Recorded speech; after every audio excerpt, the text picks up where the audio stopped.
computer.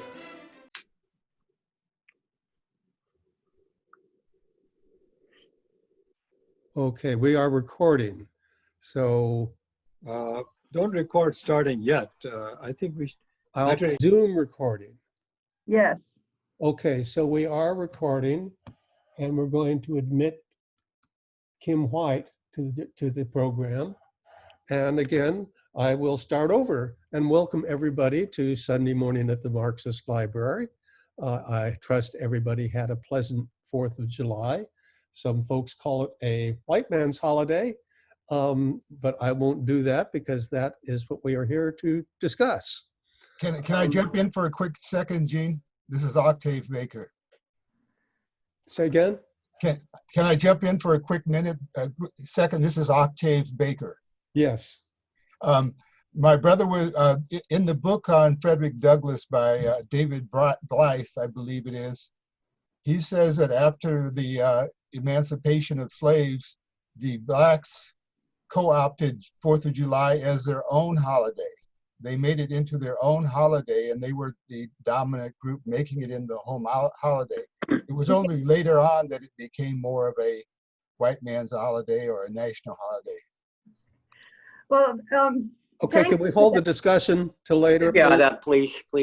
And we'll have opportunity, ample opportunity, because I did spend much of yesterday asking myself what to a Marxist is the 4th of July.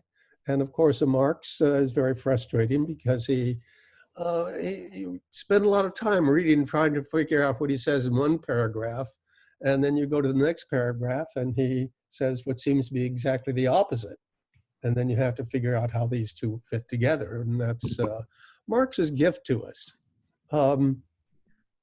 But what we decided to do is devote today to Frederick Douglass's speech and a group discussion of that. And what to a slave is the 4th of July? In July 5th, 1852, Frederick Douglass, who escaped from slavery in 1938 at the age of 20, gave one of his most famous speeches, the meaning of the 4th of July 4th for the Negro, to the Ladies Anti-Slavery Society of Rochester, New York. And I have a picture of the young Frederick Douglass. You see, he was a good-looking man, and that's when he was young.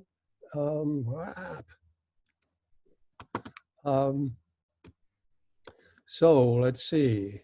So we're going to begin by listening to actor and activist Danny Glover reading a 6-minute selection from the speech performance of Howard Zinn's Voices of a People's History of the United States at the Japanese American Culture and Community Center. Many of you probably saw the Democracy Now! Version yesterday morning on Democracy with Amy Goodman. But we'll switch to this and let's see if this is going to work.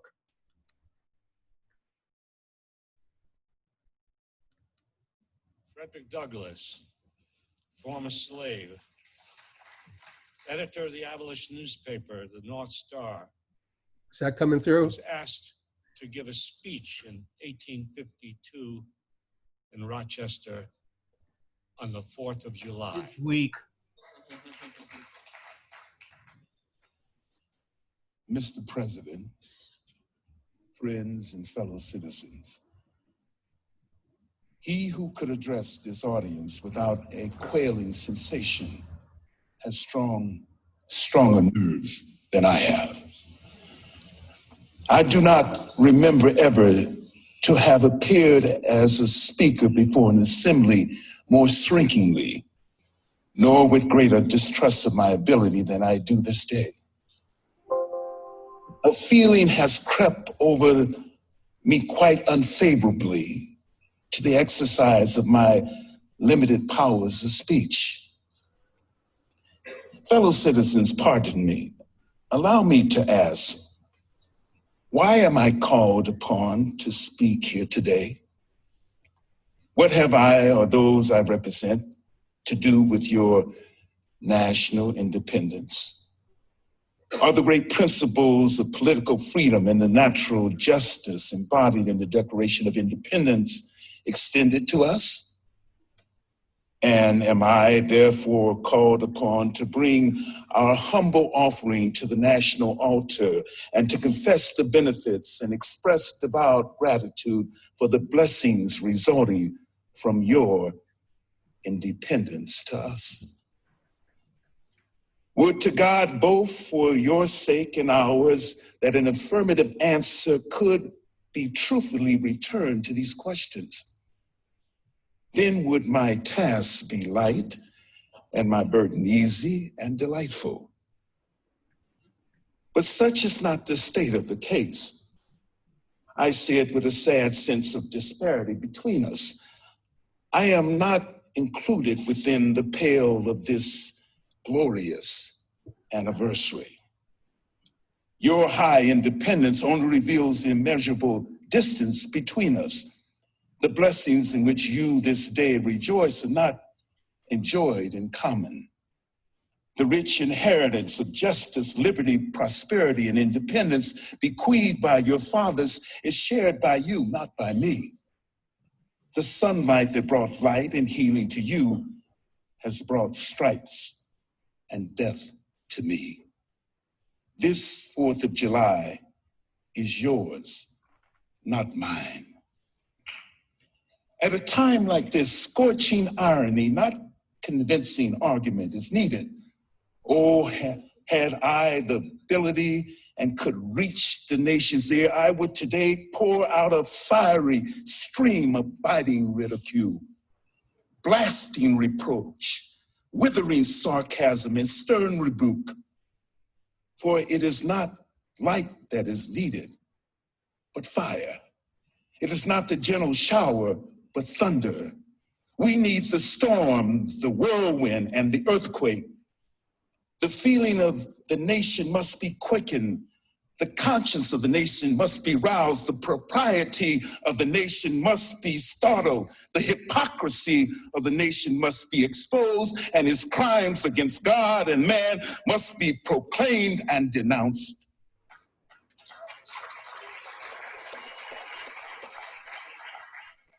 What to the American slave is your 4th of July? I answer, a day that reveals to him more than all other days in the year the gross injustice and cruelty in which he is the constant victim.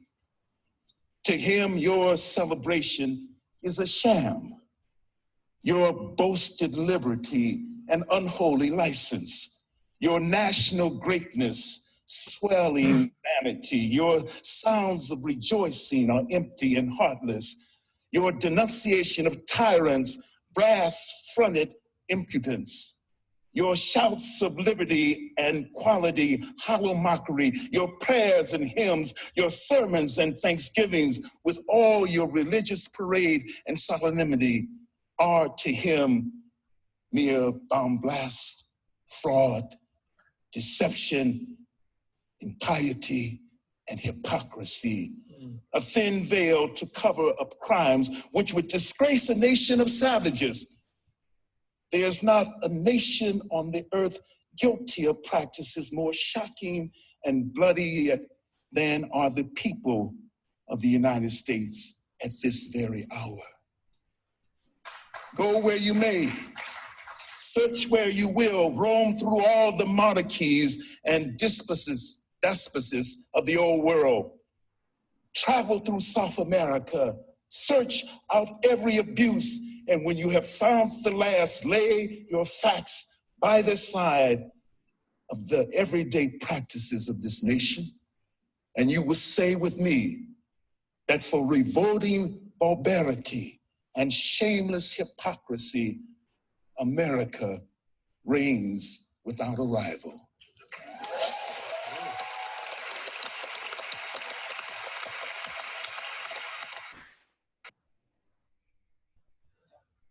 Okay, well, I think that is a fairly severe denunciation here. And I want to look at this again, see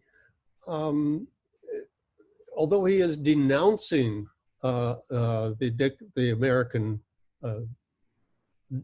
4th of July here, it would appear, but then we have to ask, well, what is patriotism all about? And some years ago, I listened to African Mental Liberation Day discuss, well, what is patriotism?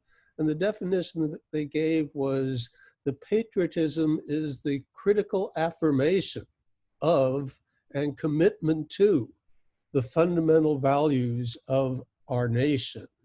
And in this sense, patriotism is not standing at attention with your Make America Great hat over your heart when the Star Spangled Banner is played. Instead, it is taking the knee, as Colin Pasternak did. Or it is Martin Luther King's speech Beyond Vietnam, where he criticizes our country as our government as the greatest purveyor of violence on the earth today. So I think that's another way we need to look at what Frederick Douglass is saying here.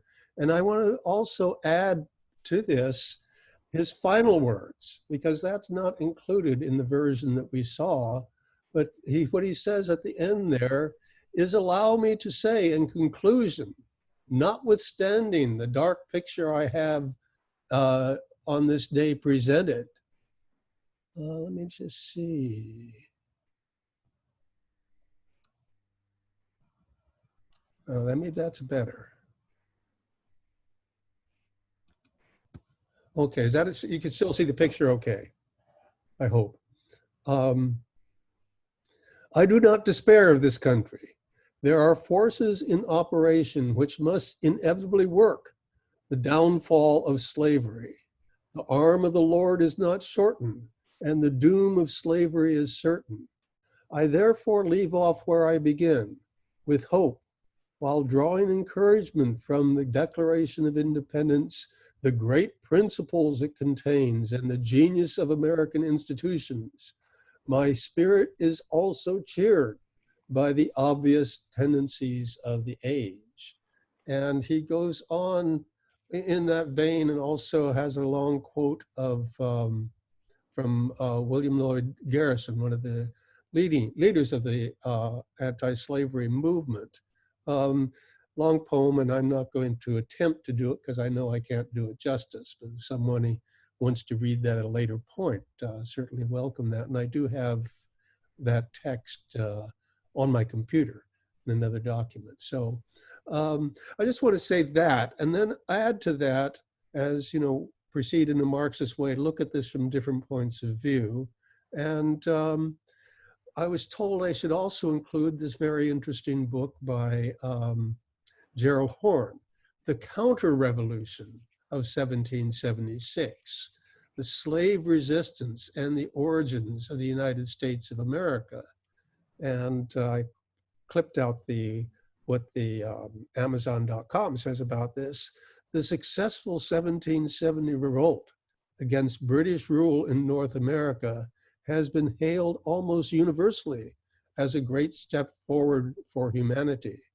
But the Africans then living in the colonies overwhelmingly sided with the British. In this trailblazing book, Gerald Horne shows that in the prelude to 1776, the abolition of slavery seemed all but inevitable, delighting Africans as much as it outraged slave owners and sparking the colonial revolt. And in this sense, you could see that the 4th of July is very much a white man's holiday. And when we white men got power, freedom for the white people, white men, is essentially the freedom to kill slaves and enslave black men, and also treat women not very well. So that's another aspect to this that I think needs to be borne in mind. But then bring this up more to the present day. As we know, things are really at a boiling point around us as we speak today, with massive demonstrations, things like Trump's 4th of July celebration, all these things going on with the continued protests. And I just want to raise some issues. One is about Black Lives Matter. People call it a movement. We have to say, is it a movement or is it a brand name? And I tried to do some research on the funding and the money that people get on the name of the Black Lives Matter movement. And that's a very difficult matter. And if somebody wants to go into that, that's a good avenue to pursue. Right. Let me just finish here. I'll just one more minute. The other thing is, a few weeks ago, we had a session on this about Black Lives Matter, the question of identity politics versus class politics. And I'll refer you back to the discussion we had with Gerald Smith and Frank Renhorst about a couple of weeks ago. I think most of us were here and probably remember that. And there's also, somebody reminded me about Mumia Abu-Jamal's piece written in 1993, I think when he was inhabiting death row. What to a prisoner is the 4th of July? So there's a lot of different things here, but that are very important. But I want to kind of conclude with a recent statement by a young activist.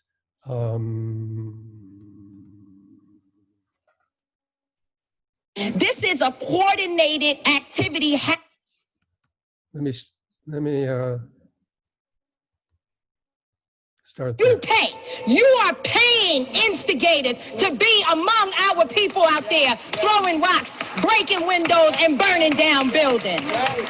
And so young people are responding to that. They are enraged, and there's an easy way to stop it. Arrest the cops. Charge the cops. Charge all the cops. Not just some of them, not just here in Minneapolis. Charge them in every city across America where our people are being murdered. Charge them everywhere. That's the bottom line. Charge the cops. Do your job. Do what you say this country is supposed to be about, the land of the free for all. It has not been free for Black people, and we are tired. Don't talk to us about looting. Y'all are the looters. America has looted Black people. America looted the Native Americans when they first came here. So looting is what you do. We learned it from you. We learned violence from you. We learned violence from you. The violence was what we learned from you. So if you want us to do better, then damn it, you do better.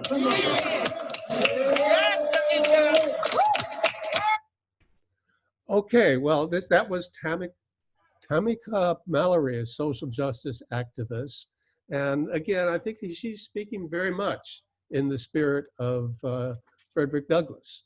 So with that final comment, I will end my part and turn it over to Sharon and let her run the questions and comments. And I'm sure everybody is really eager to make some comments on this. So I'm looking forward to our discussion. Okay, Gene, can you let some people in? There are people in the waiting room. Oh, sorry about that. Yes, I will. Boom, boom, boom. I think they're all in now. And Okay, welcome people who are in the waiting room. We're sorry for the delay. And some of you did not get a chance to hear the presentation from Gene, but you can ask Gene to send you his slides. Oh, I guess they'll be up on our website. Correct, Gene?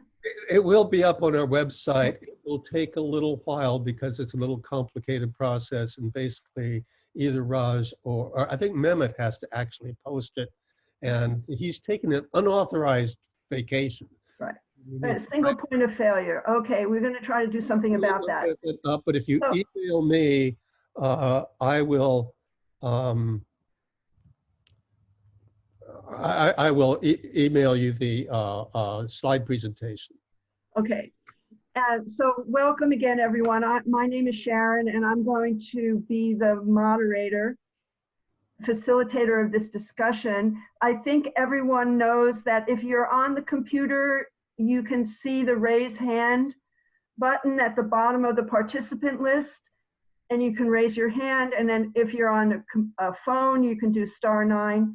So right now I only have one hand, and that's, I happen to know this is Richard Johnson on his phone. So go ahead, Rich. You have to unmute yourself with *6.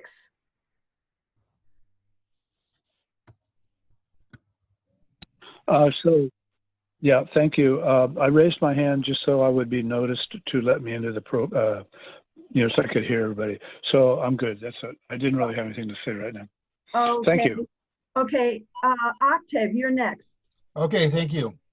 Yes, the question of 1776, whether it was a counter-revolution to, whether it was a revolution to maintain slavery, or was it a genuine revolution, so on and so forth, has generated a lot of controversy.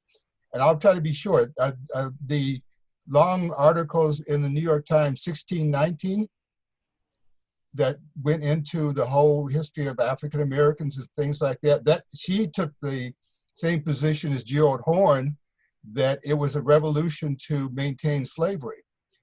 The International Socialist surprisingly came out with long articles saying, no, it didn't. It was might have been a bourgeois revolution, but it was a forward step. So that whole question, and very prominent historians have come out against the thesis that it was a revolution to maintain slavery. So it's very controversial as far as I can determine. And I don't know, what do people think about that? Or do you want to talk about it? What was it really about in terms of Gerald Horne's thesis?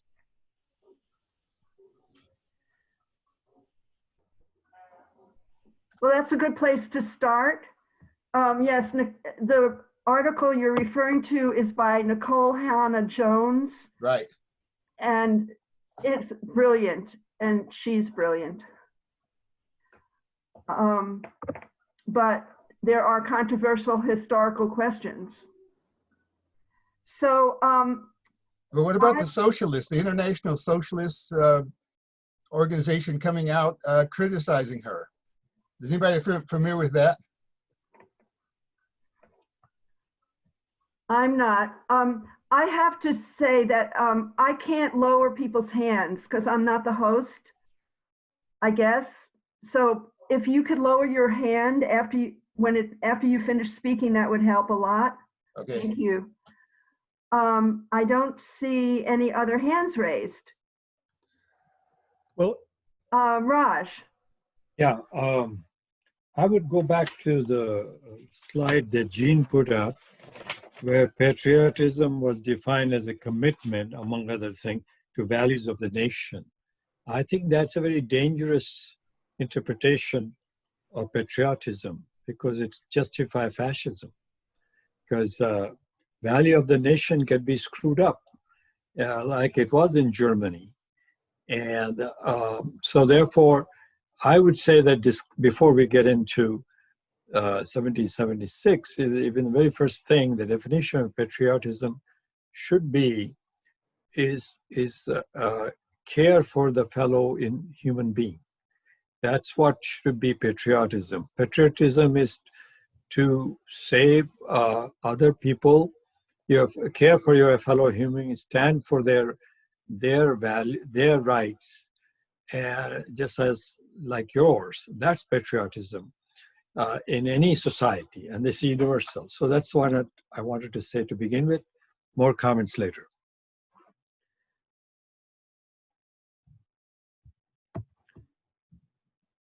Michael.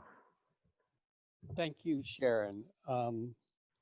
I think it's interesting that both Gene and Raj talked about values.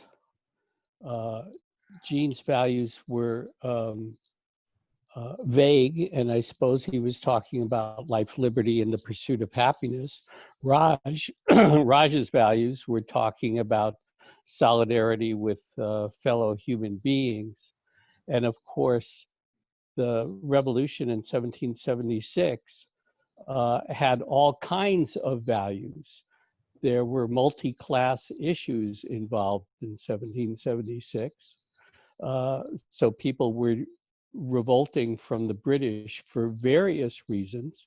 And of course, significant numbers of African Americans did not want to revolt from the British because they foresaw the British as abolishing slavery soon.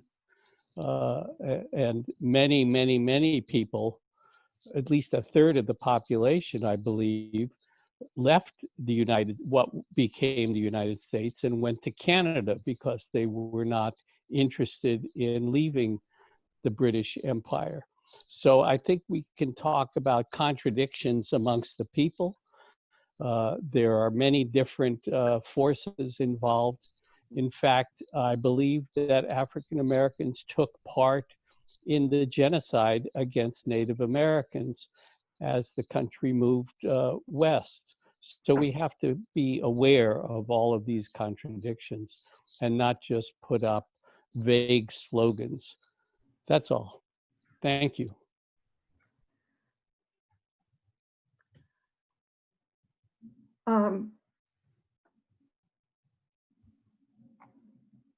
This is Gary. Hi, Gary. Go ahead, please. First of all, this thing about values. Every time you have a social upheaval, all kinds of different values are being put out. And I think it was Lenin who was talking about the necessity to identify every time you turn the corner, that you had to identify what he called the heritage we renounce. The what? The heritage we renounce. I see. Mm-hmm. Meaning what? Meaning that there are things that we had to uphold in the cultural and historical and social history of the country, and there are those, which basically would build our movement. And there are these other things that we need to jettison. Okay. That's a point one. Point two. There's all this argumentation about what caused a civil war. Was it slavery? Was it the tariff? Was it the banking system? Was it, was it the related economic consequences of the Depression of 1837 and the one in the 1850s? There's all this stuff going on. I think we have to reduce to a couple of things.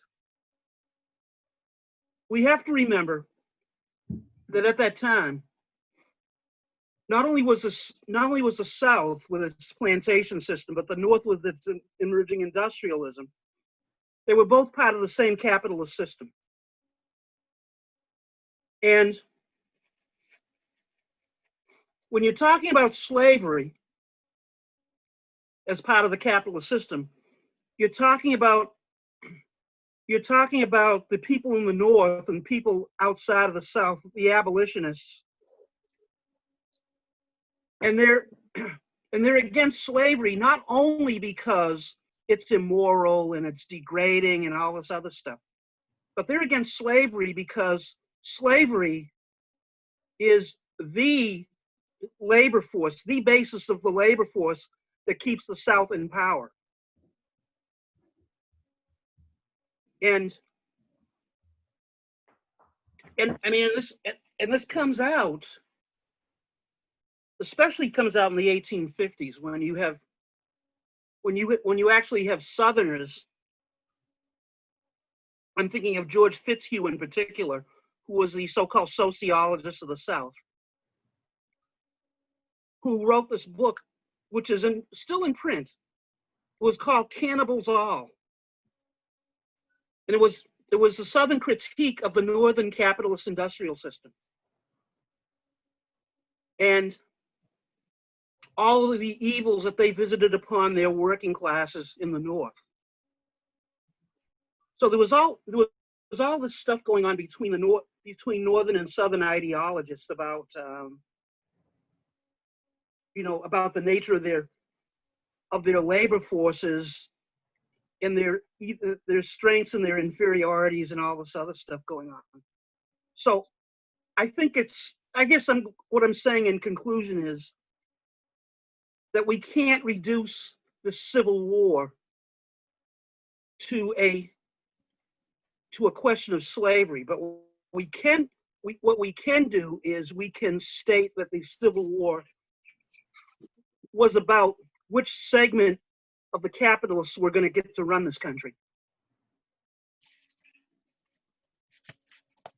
Thank you. Raj. Yeah, so with Michael's comment on values and contradictions, so now I bring forth my thinking on 1776, the detachment of independence fight against the British and gaining of American country ruled by the new class.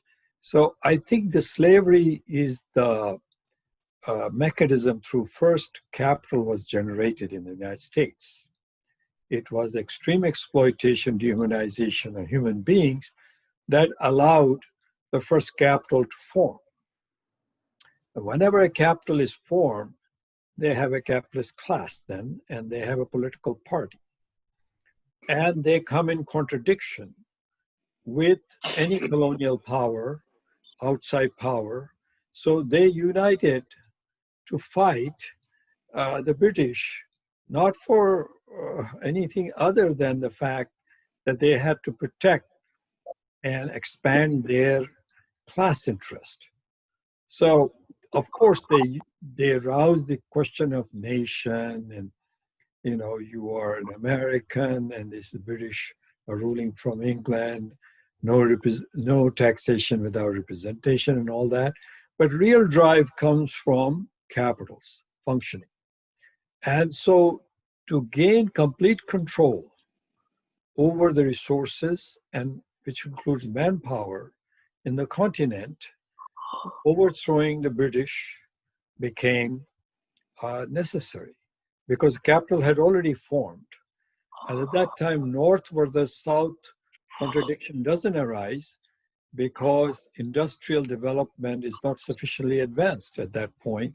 So that you have, and I'm not a great student of American history, but I suspect the northern capital was not strong, which became stronger in the next 90 years or 85 years, which led to the Civil War, in which it was a fight between northern capitalists who needed labor that is freed from the one sector of capitalists so that they can advance their interests. So this was a fight between two capitalist classes, 1861 to 65, seems to me, using analysis, class-based analysis of American history. It's very broad and very raw, I would say, not very sophisticated, but that's how it seems to me, that this class struggle, today, that class struggle is continuing, as class struggle always continue.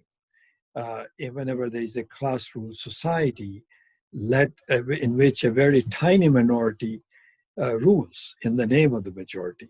So today, what we saw in the United States is an amazing display of in the last month or so, since the killing of an African American in a most brutal fashion, most dehumanized fashion, kind of like Nazis style, that triggered the revolt not only of the people who are most oppressed, but also of the new working class that has been going downhill.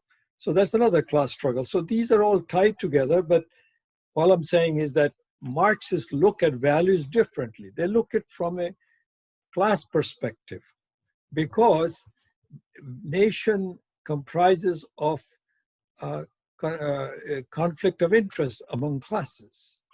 And so everything comes down to looking at it, if you're a Marxist, what is going on in society from the point of view of class. And here I'll stop. Thank you. This is Gary, and I'd like to briefly reply to Raj. Okay, that's good. And then Richard, right, after Gary. Thank you, Gary. Yeah, Raj, I think you're right for the most part, but like, I think what you need to take a look at is what Marx often talked about, particularly in the 1857 economic manuscript that he wrote. Okay, where he talks about that it's not enough. He talks about how people are fighting out their class interests or whatever in terms of religion, in terms of the sociology of that time, et cetera, and that it's very, very important that we judge what the moment is about, not only in terms of, our own particular moral quibbles or what we would call Marxism and stuff, but we have to study very sharply how people are fighting this thing on the ground in terms of what they understand. And Marx is very clear on that.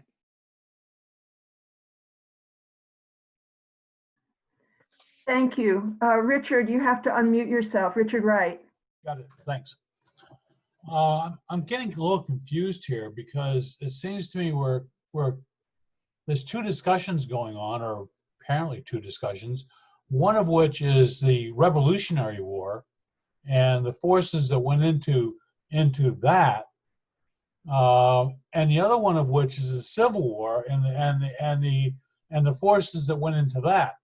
I would argue that the Revolutionary War was not really it was much more of a petty bourgeois conflict than it was a bourgeois conflict. That is to say that a lot of the people that were advocating those revolutions were really small shop owners, at best financial capitalists, and the bourgeois revolution really didn't take place or attempt a revolution didn't take place until the Civil War. So it seems to me you've got these two really different things going on. And I'll just leave it at that. Okay, does anyone want to respond to that? Yeah. Richard? The British and the Canadians refer to the American Revolution as the American War of Independence. They don't refer to it as a revolution. Good point. Okay, that's one thing. Right. The second thing is that the Canadians take it a step further. They characterize it as a process whereby the British Empire split in half and thereby doubled its influence.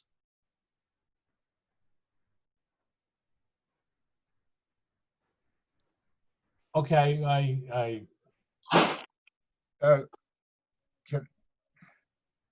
had a question. Okay, I'm sorry. I lost track. Octave, was that you? Yeah, I want to kind of try to take the discussion back to the original question to what was the role of slavery and the class interest around that in the War of Independence. Okay. Anybody have any comments on that? Well, I think it seems obvious that the War of Independence was at least in part a war to preserve slavery. Given that the British were apparently going to do something about slavery, to end slavery. They were trying to eliminate the slave trade. Yes. as distinguished from slavery. Okay, so they were not, I haven't read Gerald's book, unfortunately. This Neither have I. this is not Gerald, this is Du Bois. Du Okay, Bois wrote a book called The Suppression of the Slave Trade. right. So I know about that, but were they also planning to get rid of slavery No, as an institution? They banned slavery, I think, within England because they had slave colonies all over the world. right, but there was also this legal tradition that came out of the English Revolution of the 1640s, which, you know, and basically something came out of that where they had this thing called the Somerset decision in 1773, which is where a group of black slaves who had been brought to England by their master from the West Indies, they ran off and they engaged a couple of lawyers to take them to court to emancipate them. So it was that decision that gave the heads up to all the slave owners not only in the colonies, in the North American colonies, but also the slave owning class in the West Indies. People don't appreciate one of the untold stories about that whole period is a collaboration that took place between the colonial slaveholders and the slaveholders in the West Indies, particularly Barbados and Jamaica. But you said this whatever you were referring to gave the signal to Gave the heads up. Heads up for what? That they needed to go into resistance against the British government. I see. In order to maintain their slave ownership status, and they saw the suppression of the slave trade on the oceans as basically a first step towards the abolition of slavery. Period. Okay. Right. That was probably correct.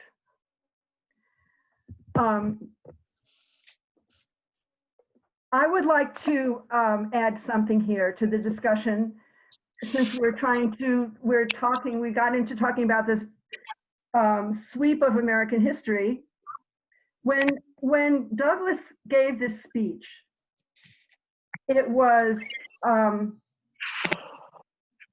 exactly 4 years after the end of the Mexican War, and 2 years after the admission of California into the Union.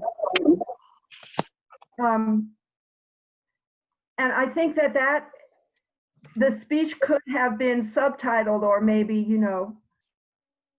interpreted even more broadly. What to the Native Americans is your July 4th? And I mean, at that point, we had the culmination or the fulfillment of manifest destiny, that the United States would, as a nation state, would include everything from one ocean to the other.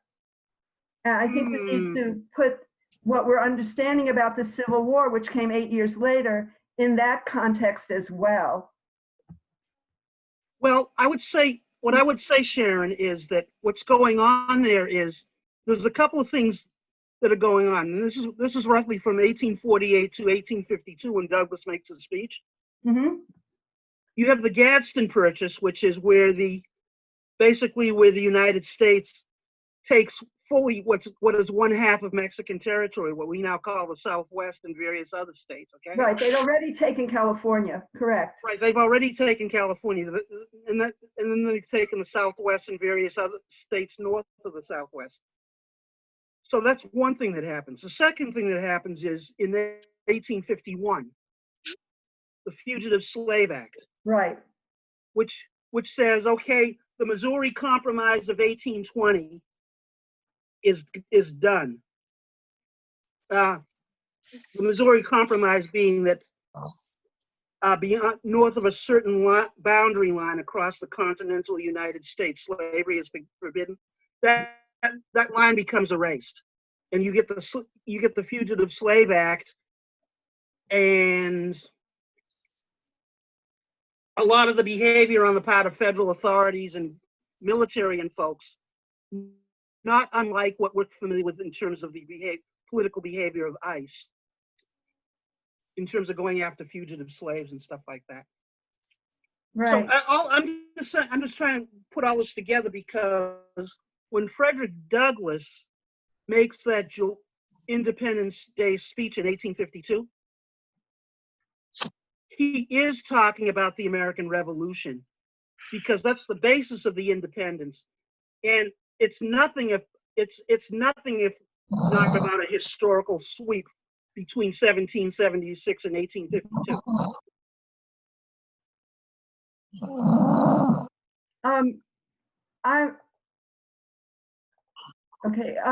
I would like to remind people to mute themselves if they're moving around. I think Octave, you're next. Oh, I'm up. I'm still up. Oh, your hand is still up. I didn't put my hand down, mute? But say, Can you say mute something Nina? again. Say something again about the Missouri Compromise, please. Pardon? Say something again about the Missouri Compromise, please. Okay, the Missouri Compromise was 1821. It stated that any territory above 38 degrees longitude and 30 minutes, 3830, was free territory. Anything north of 3830 was free territory. From the Atlantic to the Pacific, going across the continent, and that compromise was a compromise that was put in 1821 in order to satisfy the slaveholders about what states were going to join the Union in terms of Maine and Detroit, Michigan and stuff, versus acquiring, creating states out of Mississippi and Alabama and places like that. And the whole issue here was about these slave states and these free states representing congressional and senatorial representation, and therefore who gets to run the country. What was the compromise? What? What was the compromise? Why was the compromise? Was that there was to be no slavery above 38 degrees and 30 minutes. Okay. And then when California entered the Union, there was another compromise. So California entered as a free state. And I've been trying to research this, but I believe that we got the right to secede. No. So, is that not true? No. What happened in California was that California was attached, there was a geographical confusion between California on the one hand and Oregon and Washington. Okay. And it was, it was 54 degrees longitude and 40 minutes above that, right. Yeah. What they call, and they were basically the United States government told the British that you either give up on these territories or we're moving in with the troops. And there was a slogan during that period that went 54-40 or fight. Okay, somebody once told me that California could secede from the Union without bringing down the federal troops on us, but I guess that's an aside. So the key thing to know is, history of California is that the deal of admissions was that the admission would be that we would be a free state, but they'd already conquered half of Mexico. I don't see any other hands. So let me just say that I think that Black Lives Matter has at least, the least of what it's done is a good thing, which has made people like us and a lot of people in this country learn about the history of African Americans in ways that we didn't approach it before or had forgotten. The slave trade, and people, I support reparations. And people say to me sometimes, well, it would only apply to descendants of slaves, right? So how would you distinguish? And my thing is that all African Americans, whatever their ancestral origins, should get reparations. And it could come in many different forms, and that's a whole other discussion. But there were at least 12 million people stolen away from Africa, at least. Many of them, estimated at least 2.8 million, died in the Middle Passage. And the rest, many of them died soon after they arrived on this continent or in the Caribbean, and to some extent in Latin America. But the rest of them are the ancestors of African Americans. And then we need to think about what that did to the continent of Africa. To have 12 million people over 400 years stolen away. It was actually 50 million. I'm sorry. 15 million? 50 million. Really? Okay. What I was reading in preparation for this said 12 million, so I'm sorry. I think it was as much as 50 million. Yeah. Well, okay, I stand corrected.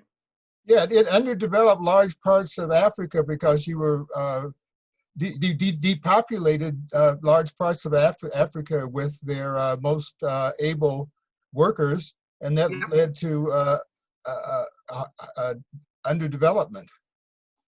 Yes. Walter Rodney goes into that a lot in his book, How Europe Underdeveloped Africa. Right. So I think the Black Lives Matter movement says a lot about education, what's wrong with education in this country, that we don't learn that in school, that it be absolutely an integral part of the curriculum of American history. But then again, we are completely brainwashed by elementary school and high school history classes. The bourgeois, the capitalist version that they want us to understand. Right. And I think that what to Marxists is this day? We should be advocating for a complete, people's history to be taught in the schools. I want to add something to that, Sharon. What to the 5th and 6th and 7th graders of this country is the 4th of July? I say it's a day where a month previous, a whole bunch of those kids took this computer thing called TikTok and played with it in such a manner that it deprived Donald Trump of a whole lot of people at that rally that took place in the Midwest. Because apparently these kids, there was somebody called TikTok Grandma, and TikTok Grandma apparently had some way of getting to a whole mess of these kids and having them purchase tickets for this rally and then not showing up. Right. Okay. So what to these 5th, 6th, and 7th graders is the 4th of July? Octave, you're next. Yeah, I just wanted to mention that on July 12th, there's going to be a really fantastic panel discussion in Boston. July 12th, I think it's 5 p.m. in Boston, where you're going to have a very impressive panelist, Cornel West, Robin D.J. Kelly, Elizabeth Hinton, who is a very bright up-and-coming star on the cops. And so this is a BLM, Black Lives Matter, sponsored panel. Cornel West and all these folks going to be there, July 12th. Thank you. Thank you. Well, this is Raj. Hi, Raj. May I speak? Yes. Hi. So 1776, as Richard pointed out, I'm not very knowledgeable of that development of economy in the United States. Okay, please, everyone mute yourself. In the 18th and early 19th century.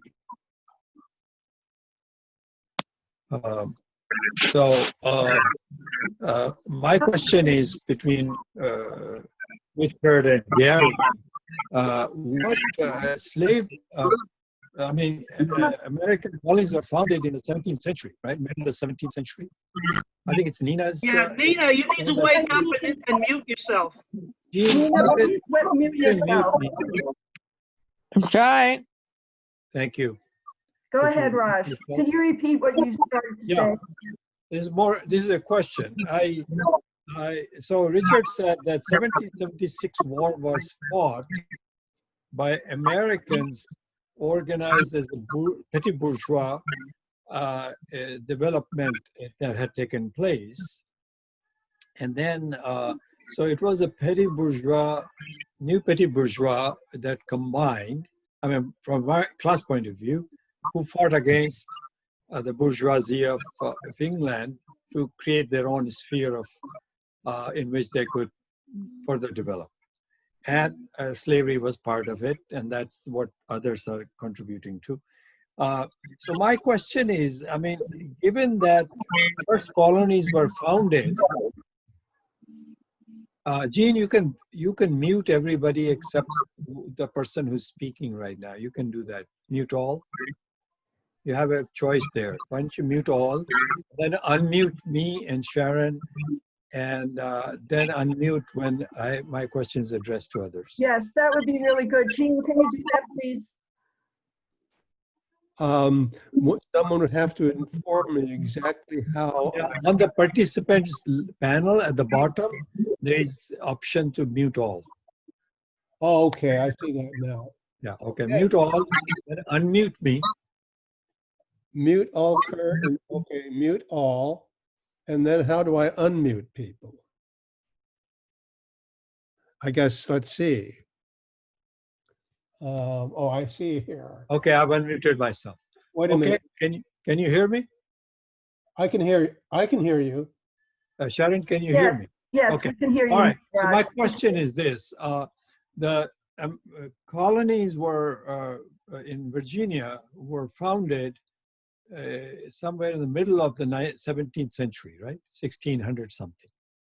And slavery began in the 17th century, agricultural production through slaves who were sold and brought here. And by 1776, now we're talking about more than 100 years of this system.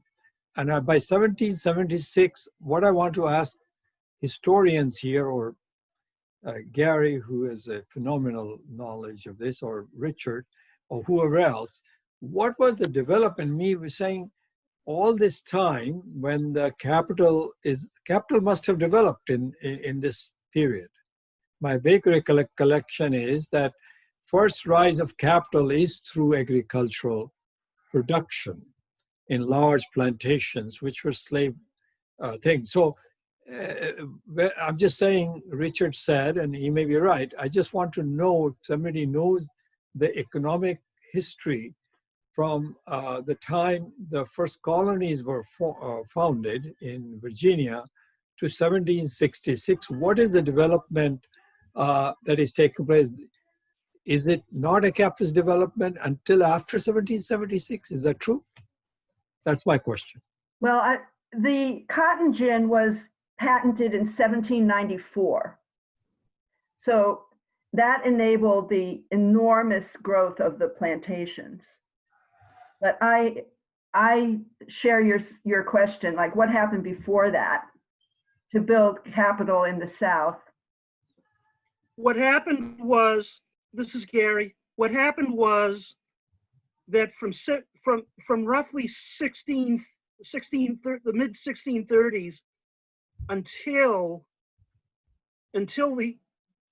the so-called American War of Independence, 1776.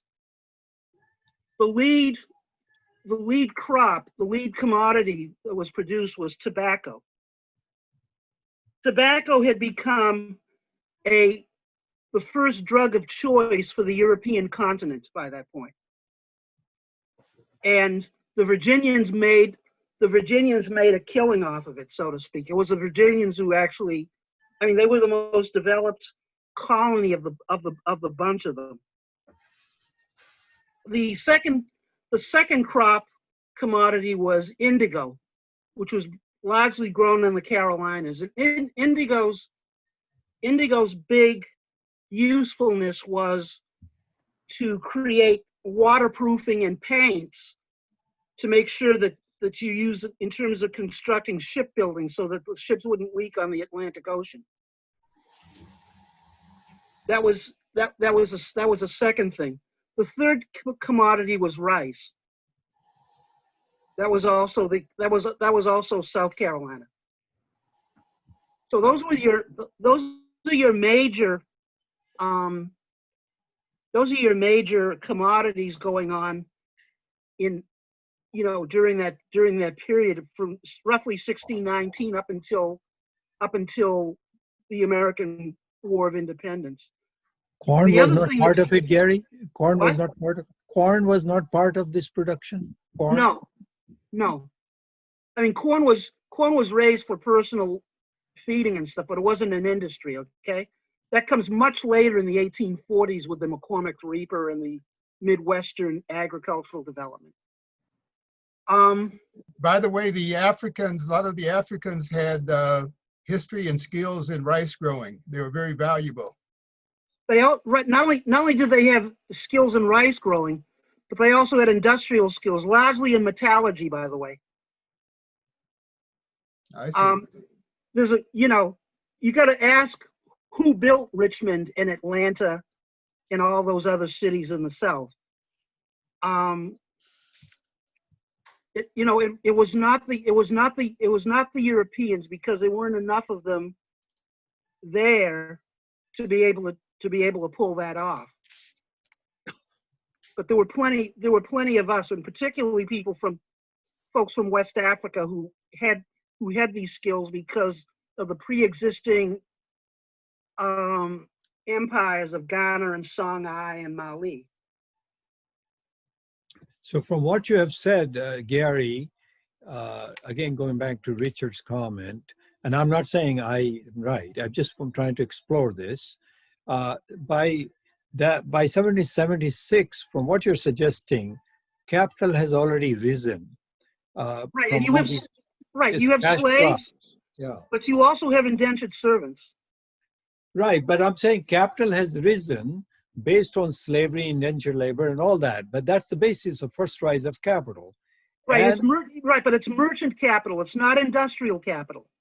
Well, but what you call industrial capital, if agriculture is supplying tobacco, and they're great farms and owners of great farms who employ slaves, and then they greatly profit.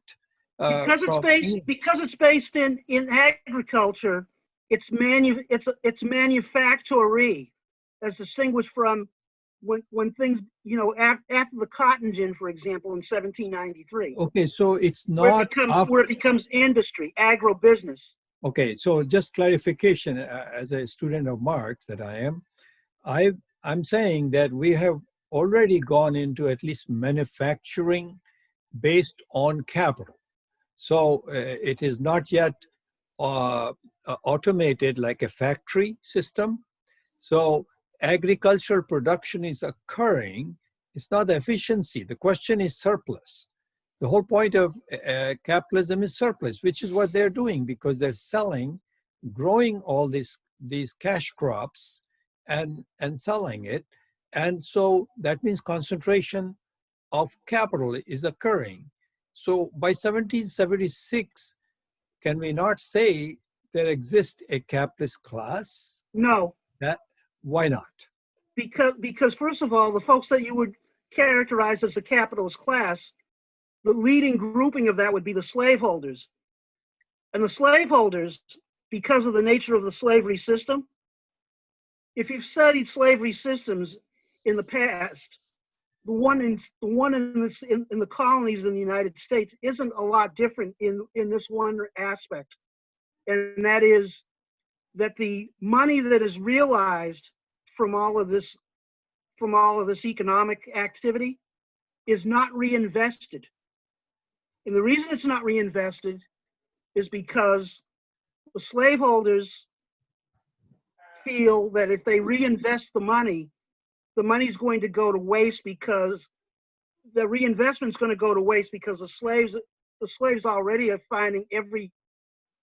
taking every chance in the book in order to sabotage the economy.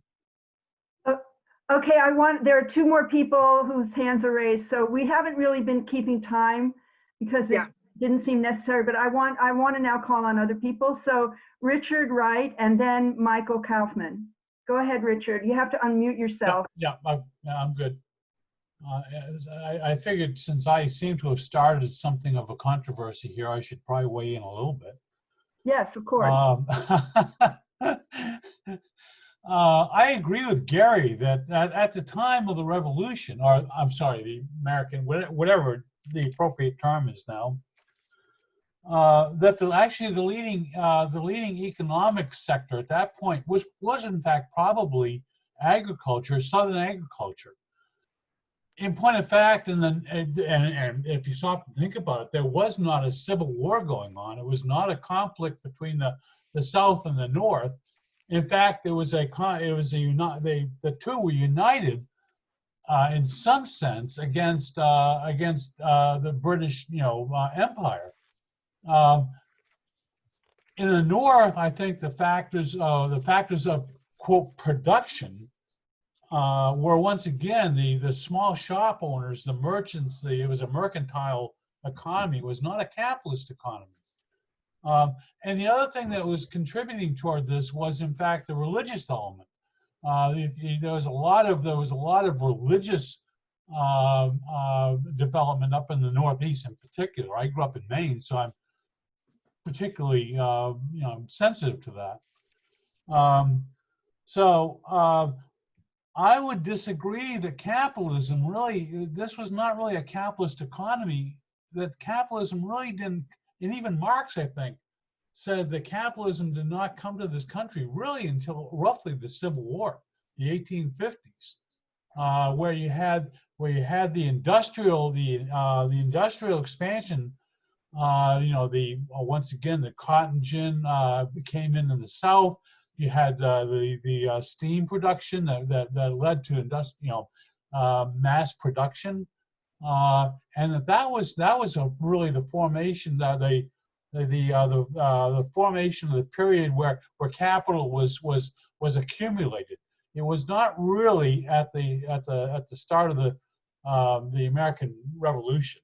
So on that point, I'll go back to I'll mute myself. What's your definition of capitalism?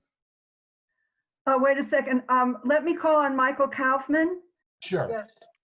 And then there's someone on the phone whose number ends with 9307. Your hand is up, so you'll be next. Go ahead, Michael. Thank you. I'd like to take off from where Richard was talking, in that I believe that the financial support for the Southern slave owners after the War of Independence, that financial support was coming from New York. And New York was the center of insurance. New York was the center of banking, perhaps not in 1776, but certainly by 1812, when the British invaded again. That was the basis of the financial support propping up the plantations of the South. So I only wanted to add that to the discussion, and also say that in 1812, the British invaded again because the United States declared war on Britain. It was the United States that started that war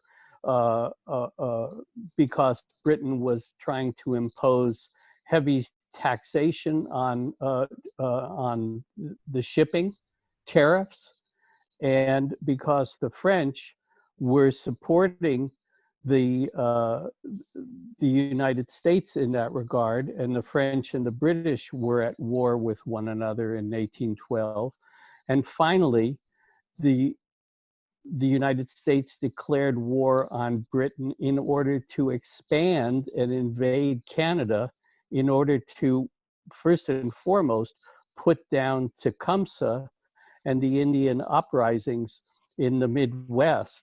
The United States did not do a very good job of invading Canada and lost badly, but the British did a good job of invading the Chesapeake, and in fact burned down the White House and the Capitol. And finally, both sides decided that this war was way too difficult and way too expensive, and they settled the war amongst themselves. So I think the Native Americans in Tecumseh is part of this, and the insurance and banking in New York is all part of this, and that's all I'll have to say. Thank you. Thank you. Phone number 9307, you have to unmute yourself with a *6. Very good. I think. Go I ahead. hope I'm coming through. This is David. Thank you. Enjoying the discussion. My question, one of many, is I would imagine it's been looked at, but does anyone have insight into the consideration for what the United States might look like without the influence of slavery, without the productive capacity, and without the usurpation of, what I'm hearing is, I don't know if it was 50 million that the slaves that the U.S. took from Africa, or if that was, I think that's the number I heard. That was the whole slave trade. That was the whole slave trade. So has anyone looked at, as part of the consideration of reparations or otherwise,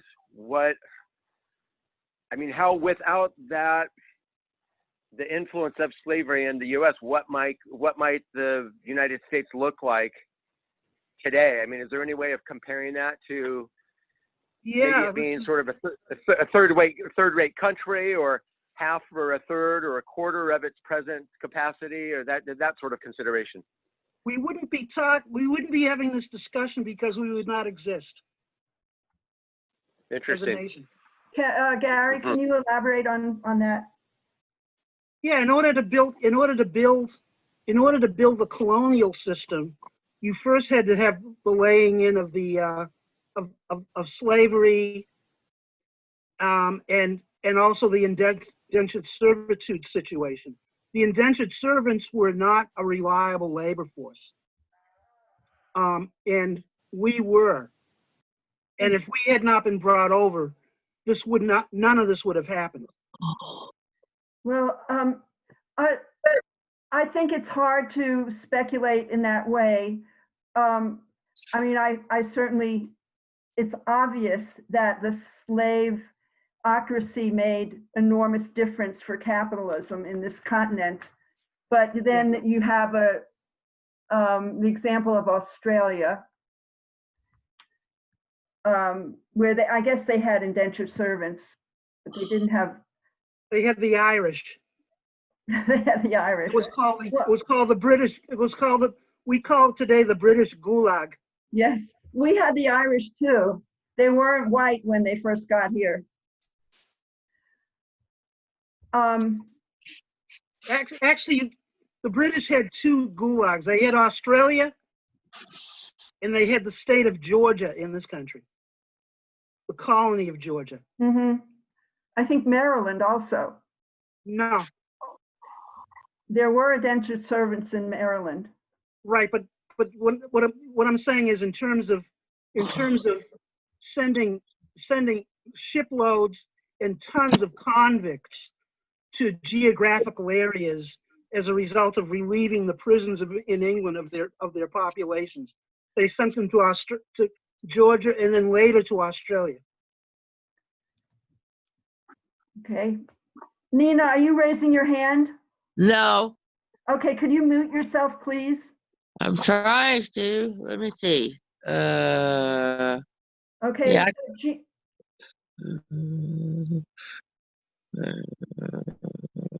Gene, can you mute Nina? I think I did. I'll unmute. Yes, you muted everyone, so that's good. And people can unmute themselves when they want to speak.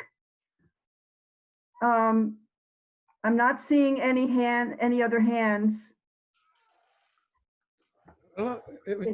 Let Gene say something here. Go ahead. Because I think this has all been very useful and productive, and I think it's very good to get back and understand some of these historical developments. But I'd like to get back to this question again, what is the relevance of this today? Because what's going on right now today is this whole upsurge of not only Black people, but white people, and people of all races, basically.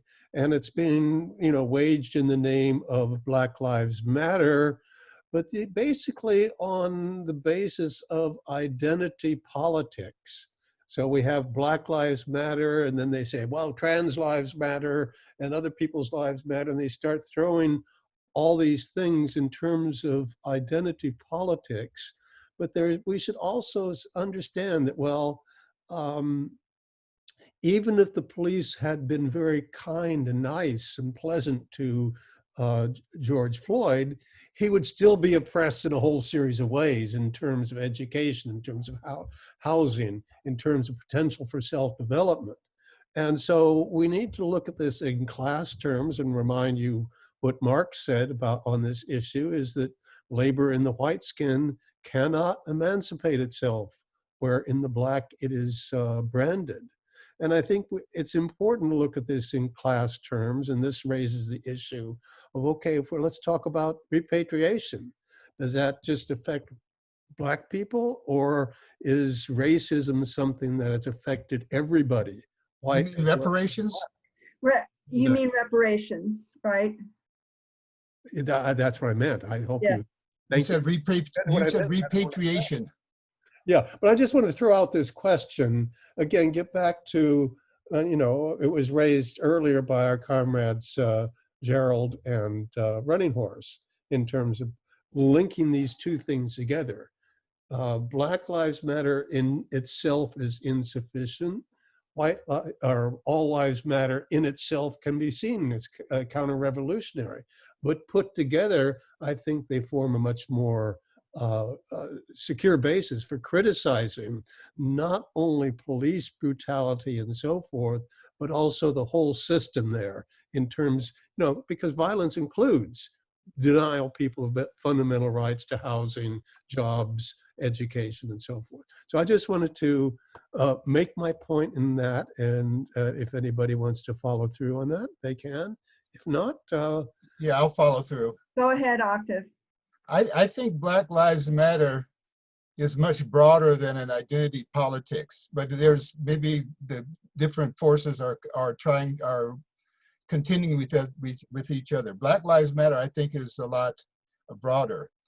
And if you try to go after the police power, that itself is going to change the whole structure, because the police are used to maintain the capitalist system the way it is. If you go after their power, that has some knock-on effects.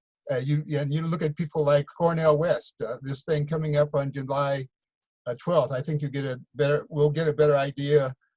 There's a lot of elements in Black Lives Matter. Cornel West, for example, is a socialist. Robin D.J. Kelly is a socialist.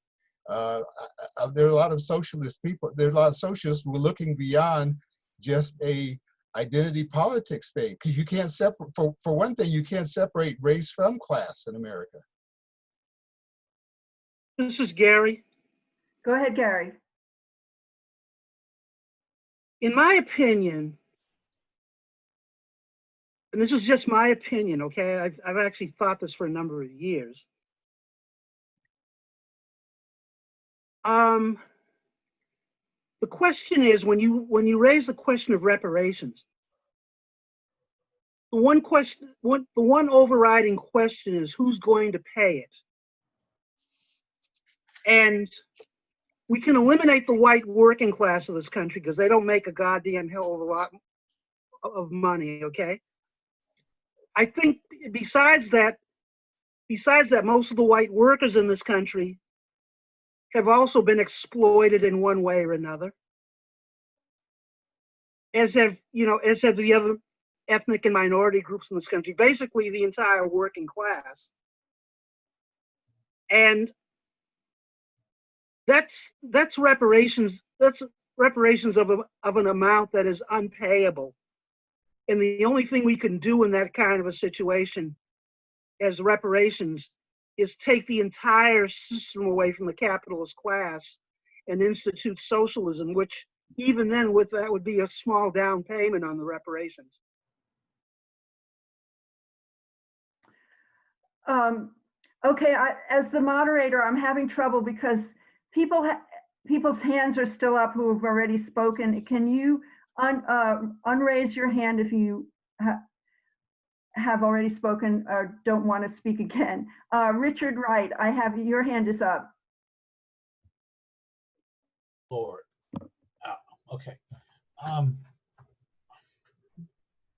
To address the reparations issue, I don't really see that as being a class issue per se. You're not going to get a revolution simply because, you're not going to get a revolution just because you paid reparations. Secondly, that whatever reparations are paid really should come out of the people that really benefited from all this, and that is the bourgeois. That is to say, the ruling class. Getting back to the original question, which was how does Black Lives Matter, as far as developing a class dynamic, if you will, and I don't see that happening quite yet. What I do see, for example, I've got right across the street from me, I've got a couple of people. Once they have big signs on their tree. One side says Black Lives Matter, and the other side says something about supporting Hong Kong. And when I talked to the woman that put up the Hong Kong one, she said, well, they're related. Well, my guess is she thinks they're related. She probably does not think that they're related in the same way. You know, that's not, these are two different issues, two different struggles. What I will say is that the issues of a united struggle going on will eventually, I hope, rub off on the working class, and for further and more significant demands. In my case, I would hope that it would extend to a questioning of how much money we should be spending on the military, because a lot of where this stuff is coming from comes from a 50 or 60 or 70 year policy of military, supporting colonialization, regardless of what you call it. It's still there's still economic colonization going on out there, and so I'll set that up as another controversy. Thank you. It's not a controversy, Richard. You're just basically saying in a different way what I just said, and that is, in order to resolve this problem, you have to overthrow the whole goddamn system and take over their resources. Okay, thank you, Gary. I want to call on Raj. Okay. Yeah. So thank you. I think the question of reparations is we should look at it. What did happen in the Russian Revolution? Right, there were oppressed minorities, which were 57%, unlike here, which is less than 12%. Right. So if you include Native Americans, 12-13%. Now, in Russian Revolution, there were 57% of the populations were the oppressed minorities. And their program consisted of, this is Stalin drafted the program. He was the chair of this minorities, nationalities program. And first of all, they gave them the rights to have a final voice on what happens in the country. Even though the socialists were in charge, collectively they had a right over the Russians. And so the Russians couldn't impose their will because that was the point. So first thing is, and then the second thing they did was they diverted funds for development of the cultural development of those nationalities.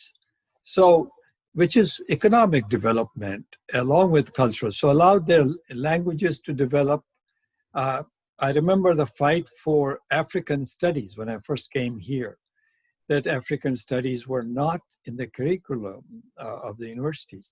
Now the Black question is definitely different than the nationalities question. For one thing, the people of African descent are spread throughout the country.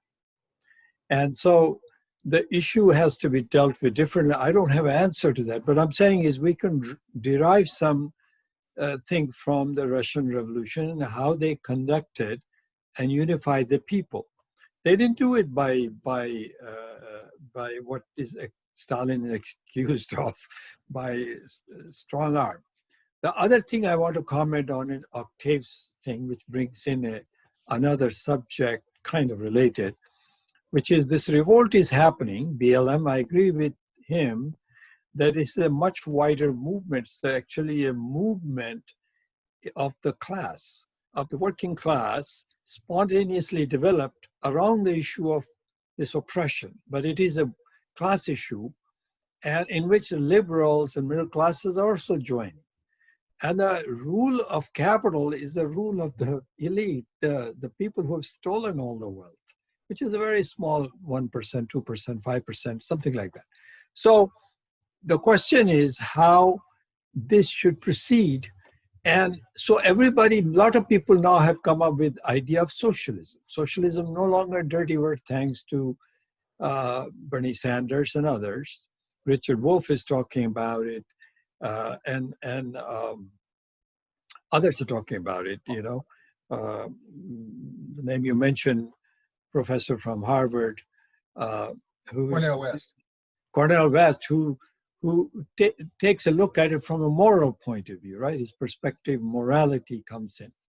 But socialism actually, the only socialism that came and made a difference is one defined by Lenin, okay? In other words, that's basically a struggle of the classes to overthrow the system, without which any of the reform, even if you gain, will not hold for too long. I mean, in America, those reforms lasted from about maybe 2 decades, and they started loosening it up and until it is very diluted today. So the question is socialism without Marxism possible? I would say Marxism-Leninism possible. And it's tied to the Black liberation very intrinsically, because I believe without the overthrow of capitalism, and here I think Comrade Gary agrees with me, and I think Richard will agree with me, that this is not possible. So the question would be how to organize and how to struggle for it. That is the question of the day. Thank you. Who is next? Gene would like to jump in here somewhere, but okay. Go ahead, Gene, and then Richard Wright. Go ahead. Gene? Okay. If I'm... Yeah, we can hear you, Gene. Okay, I'm okay. This is Rich. I've got my hand up. Okay. Okay, but let me... you can see and hear me, I hope. But, okay. Yeah, in many ways, I agree with Raj that on the one hand, you know, socialism is a very diverse movement that emerged in the 1820s in response to industrial capitalism. and was transformed into a science by Marx and Engels, and further developed by Lenin. And what I've argued consistently is that the revolutionary core of socialism, there's a lot of different kinds, but the revolutionary core lies in those societies that have actually made revolutions.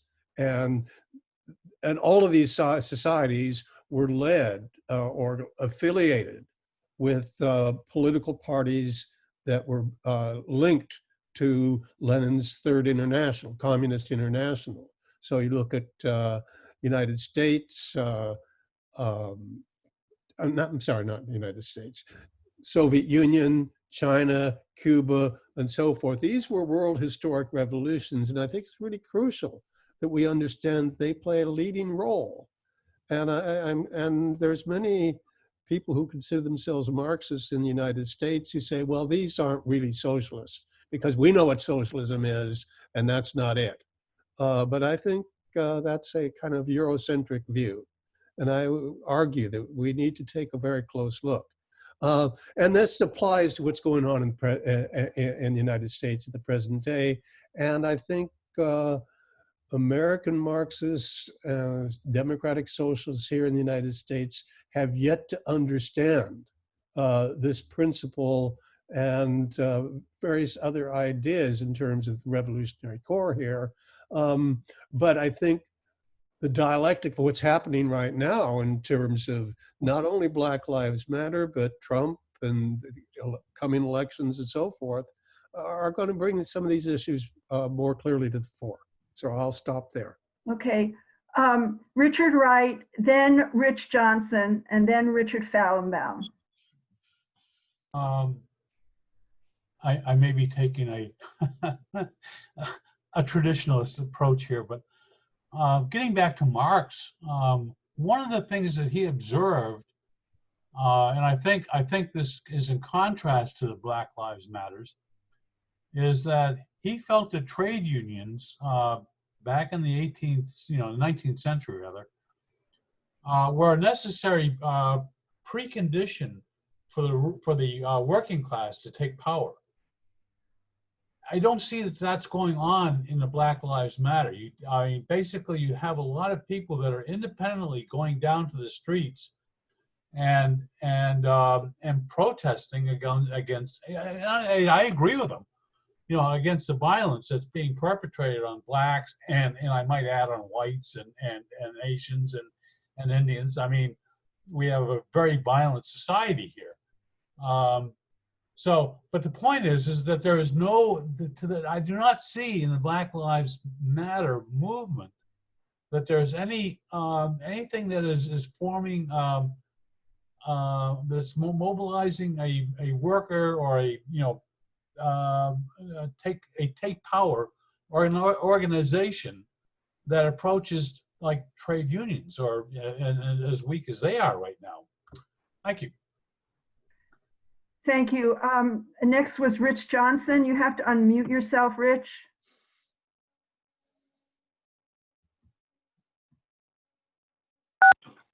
Go ahead. Hello. Hello. My channel is going to be once again represented by the boss over here, Kit. Hi, this is Kit. Yeah, I wanted to say that Marxism definitely needs to be taught in the schools, but good luck with that. I agree socialism will be the way for us to provide reparations for the Black community and other communities of color and the working class. However, everyone in the working class still hasn't gotten their stimulus checks. So you can imagine the difficulty it would be to give reparations to the Black community. A federal judge, U.S. District Amit Mehta, finally ordered the Trump administration to give Native Americans their withheld stimulus money. Just last week, there was an amazing program by the BET Awards on CBS Sunday. They were definitely influenced by Black Lives Matter. and they addressed the issue of racism very clearly. It was so political. It was very political. But the black bourgeoisie doesn't recognize capitalism as a problem. And the black entrepreneurs, the petty bourgeoisie, they think that capitalism will save them and this country still. So the black community needs to address capitalism, and you're right about BLM needs to go beyond the issue of race.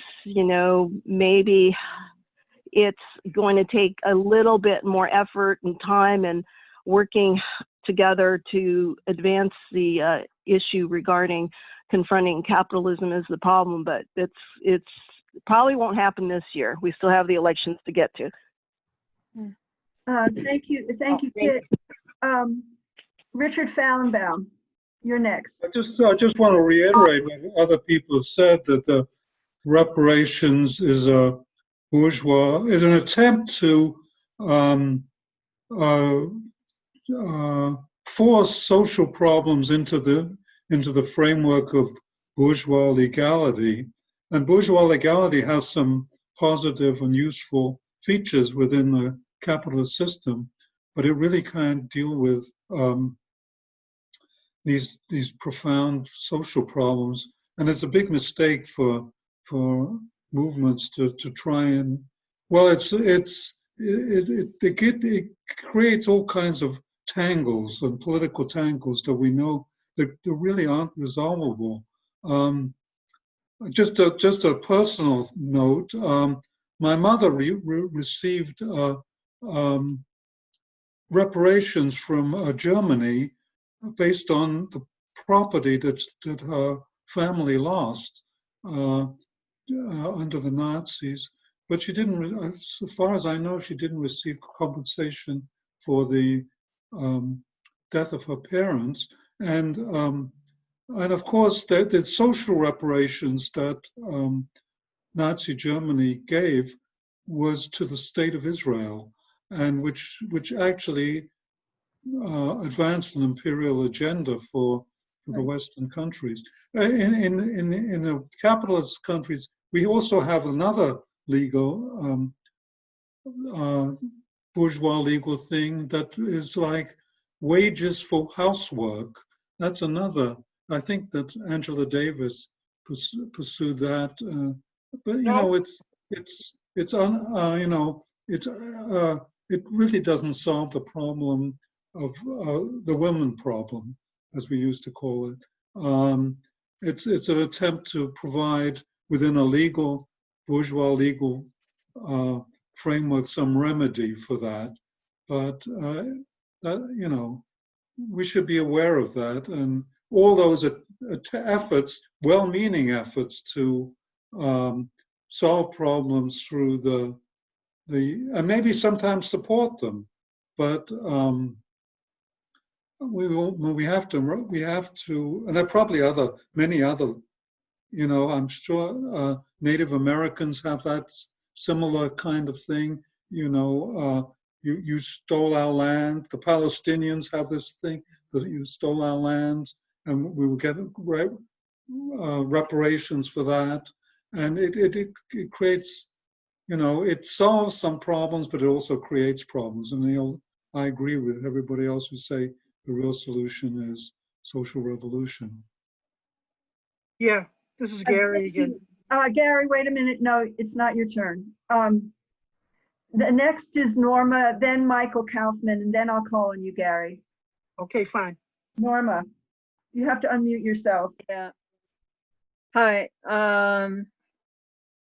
This veneration for unions are filled with workers. I'm wondering whether workers are human beings, and I would like us to take back the idea that we are, and that we're also at a certain level of income and material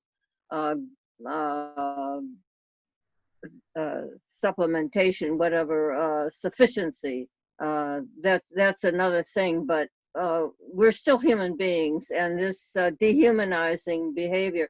Well, anyway, unions are known for going after wage improvement, working condition improvement, which is not expanded to mean good work that is relative to what the community needs, done pleasantly, like for a couple hours a week or so, instead of that 8-hour day, which has got to be considered an oppressive construct owned by capitalism.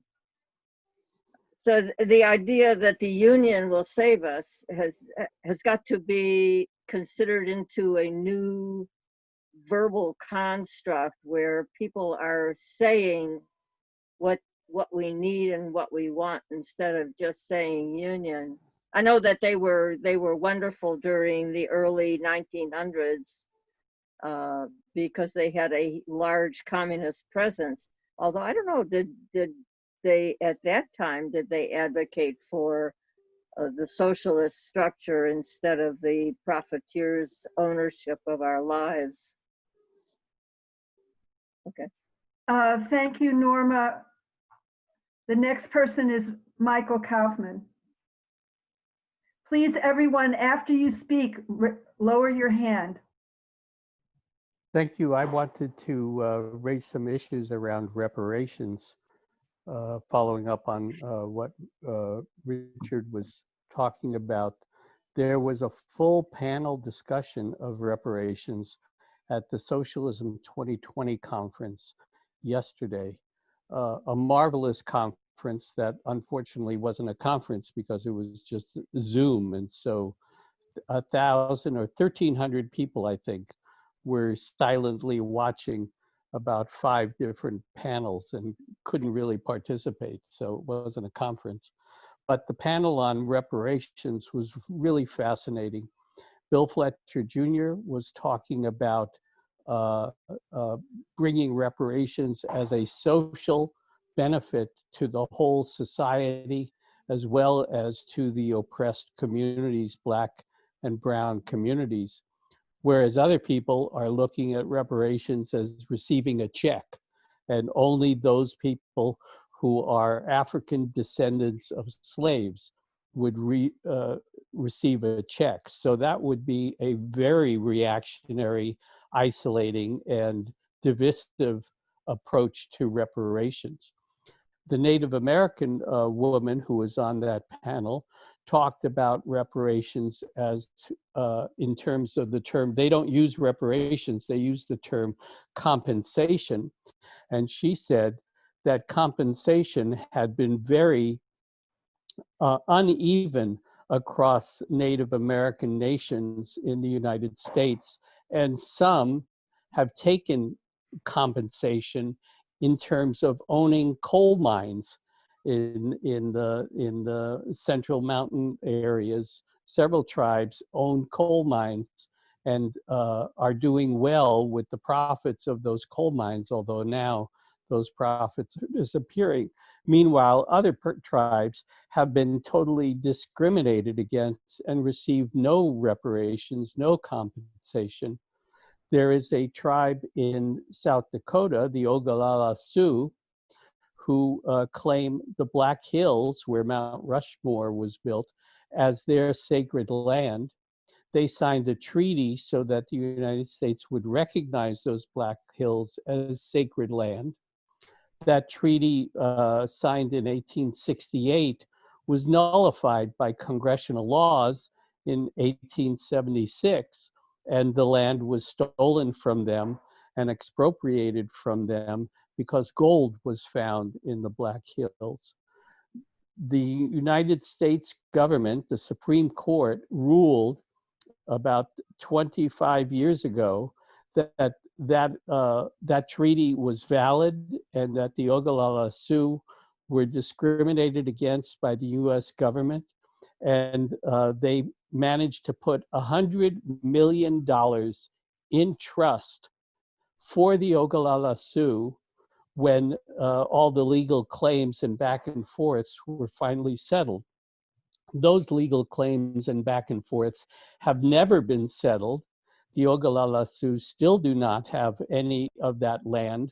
They theoretically have that $100 million, which now has grown to $1.3 billion sitting in some banks for the Ogallala Sioux that the Ogallala Sioux have refused to take. Can you imagine this people? Maybe it's 30,000 people spread across the Dakotas and other areas that are refusing $1.3 billion of funds because they want their sacred land back.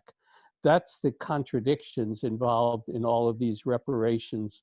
I agree with most of the people here that a check or better schools or better jobs is not going to solve the problems that capitalism and racism have created. And that's all I'll have to say. Thanks. Thank you. Gary, you're next. Yeah. First of all, let's see, Richard Fallenbaum. He's gone, I guess. But it wasn't, anyway, just a quibble. It wasn't Angela Davis that developed wages for housework. It was Selma James. Secondly, I love the Oglala Sioux's attitude around this. They're basically following what I forget what other Indian tribes said this, but something along the lines of when you've wasted and ruined everything else, and all you find that you have left to eat is dollar bills, then you'll understand. Listening to basically the last 4 or 5 commentaries, what they all have in common is the fact that we live in a pre-revolutionary situation. We're not going to get beyond. These are arguments that are going to have to be had on these things. They're not going to be resolved anytime soon, but they do need to be. But the arguments do need to be started. And if we're going to be under glorified house arrest, we might as well identify people who we want to invite to have small Zoom sessions on what we're reading and stuff. Yeah, let me just comment that I think what the last 4 or 5 speakers had in common, as Gary was saying, is the discussion. It really boils down to what reforms should we fight for? What is the relationship between reform and revolution? Yeah. So most socialists or most Leninists I know agree that there has to be a fight for reform under capitalism in order to build that, as in part to build the revolutionary movement, to recruit people, to talk to people about how there probably won't be reparations until we have socialism. When we had socialism, the people would figure out how to do it. But in addition, we really need to get a very firm handle, a very firm ideological grip and theoretical grip on what the state is about. Yes. So when I first heard the demand for abolish police, I laughed.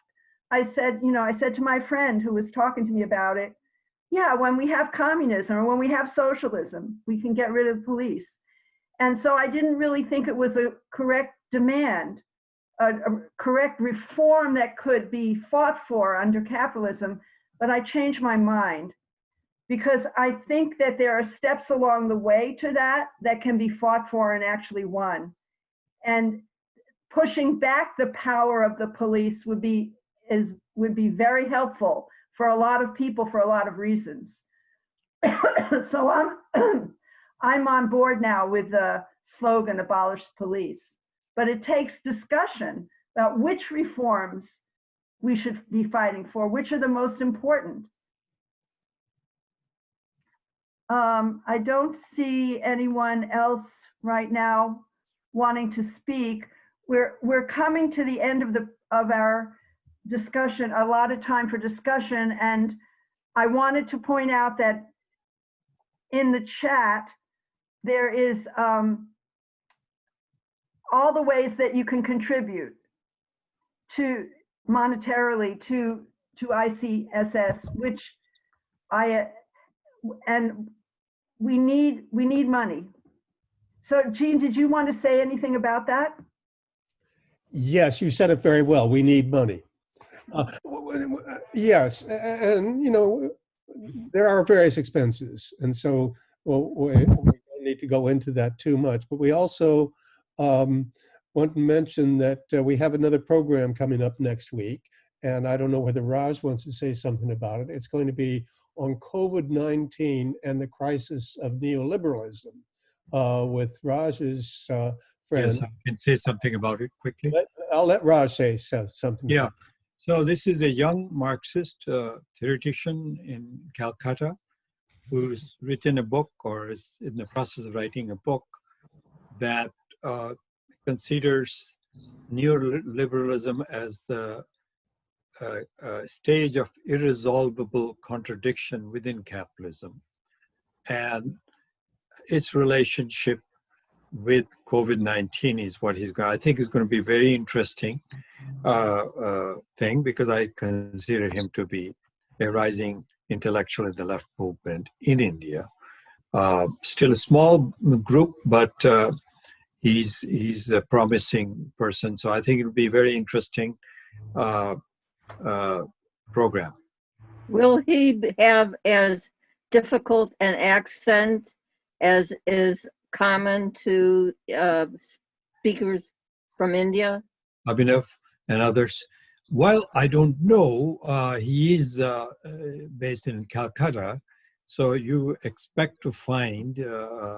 What I'm saying is that halfway through those presentations, I just go to something else because I don't understand what's being said. And it's not my hearing. It is them accenting words in places that totally almost change to understand in a process of somebody speaking. Okay, so if someone is speaking with an accent, we native speakers of English need to pay more attention. And we do. We pay a huge amount of attention. Norma, I'm going to cut this off. I do not want to discuss here the problem of understanding other accents in English. Well, and don't tell me I'm not paying attention. I'm paying very close attention. So the point is that some people need to slow down. We can ask people to slow down when they speak. That's completely appropriate. Let's go on. Actually, I think just want to assure Norma that I think when I pick up something, because I speak both ways, Indian and American, I've lived here, I will try to tell him to give context, which was more of a problem with Abhinav. He was using terms that are more known in India, but this subject is different, so you will have much less difficulty with him. Abhinav was talking about development of caste, so this will be different, but I will caution him. I'll send him an email saying speak slower and define terms, because that was the greater difficulty. I recognize your concern, Norma. Okay. I think Beekman had your hand up. Did you want to speak?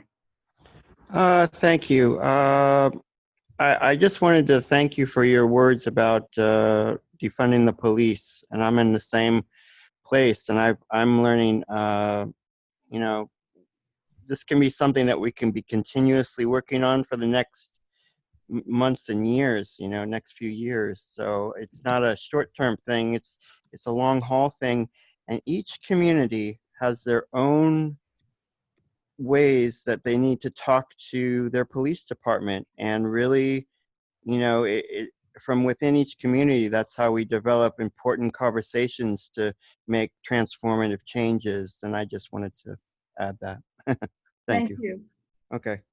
Okay. So we're now past the time when we had agreed to adjourn. I would like to give up the role of facilitator here now, and people are welcome to hang out and talk and speak informally, I think, for a little while. Until 1 o'clock. Until 1 o'clock. And then, so Gene, you actually have the power to end the meeting. So I'll give that back to you, as the host. Okay, I just want to say a couple of things here.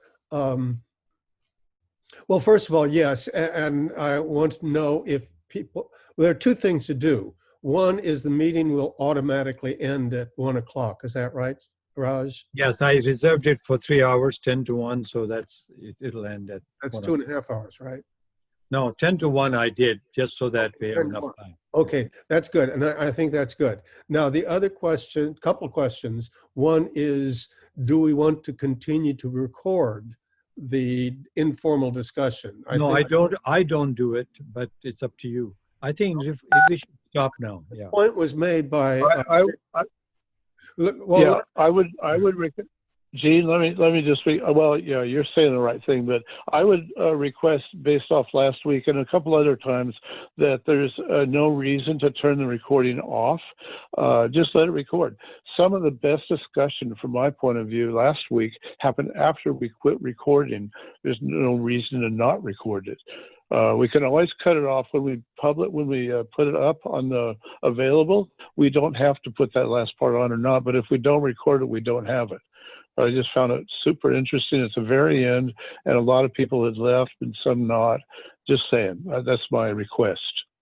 I want to jump in. Continue to record until then, and I will mention to Richard Wright that in terms of funding and transfer funds versus weird name, you'll have to send an email to Richard Fallenbaum on that, because I don't have the answer. In this casual thing, I want to come back to Richard Wright's point on lack of unions joining the BLM. Ended, but we're continuing to record. Okay. So, Richard, you made the point that BLM movement so far is not connected with the unions. No, that wasn't the point. Oh, that wasn't your point. No, I'm sorry. Let me mute myself again. Yeah. Okay. Well, the point I was trying to make is that I do not see that the Black Lives Matter movement is promoting leadership in the sense, and promoting, in fact, democratic leadership. That's not to say they don't have some leadership, but it's certainly not, first off, it's an identity politics that's going on here. It's not a class politics, but I don't see that they're formalizing an organization where members can take part and develop skills to take power. The Black Lives Matter movement is calling for getting rid of capitalism. I don't know if you've been fortunate enough to hear enough people saying that. This is a very, a hugely political movement. It's very exciting. But it goes down through the ranks for many people to be organizing themselves in a direction. My internet connection is unstable. Sucks you. And it. As I say, it's a tremendously important movement, and it has to be recognized for its excellent substance that is spreading through the troops, through white and Black people, to understand that we're looking for a systemic change of how our country operates, and whether they discover socialism, communism, is another consideration. But this is a wonderful way to look for it. So I want to jump in here. What I want to say, which I started with, is that Lenin, in his "What Is to Be Done," was saying that what he was set up against was people who said we should keep on pushing for workers' interest through their unions, and that will take us to revolution. And Lenin said, no, that's not how it will happen. So this is the breaking point between Menshevik and Bolsheviks. And why it is relevant here is I think BLM, I agree with Norma, this is a movement in which 61% of those who participated came from majority community. That means what are normally called white people, okay? And but class content of this movement is really the working class, the precariat and the poor working class. So this is the working class movement. It's spontaneous in somewhat, not completely. BLM has been organizing. So there's much more going on there. It is not necessarily as revolutionary in the manner of Leninist thinking, but it is revolutionary. You mean they're not organized so that they have communism tomorrow? What do you mean? No. What I mean to say is each era will have a different form. We should not judge everything from 1917 because we have a different condition. For one thing, unions are very small number of people now. Most of the workers who are working in the poorest jobs have not many of them have unions, and union movement has been crushed. So therefore, the struggle will come in and take a different form. I'm supporting you, Norma. I know. I'm just saying. I don't need all those separations. These 3 people are doing this, and these 12 people are doing this kind of thing.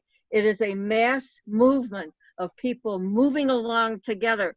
They're out on the streets, which is amazing. I think they're dying. But he raises the question of leadership, and that's an important question. Leadership. I understand, and hopefully that will be rising. You know that there are many Black people, people in BLM who are extremely tightly well educated in communist struggle and supportive of it.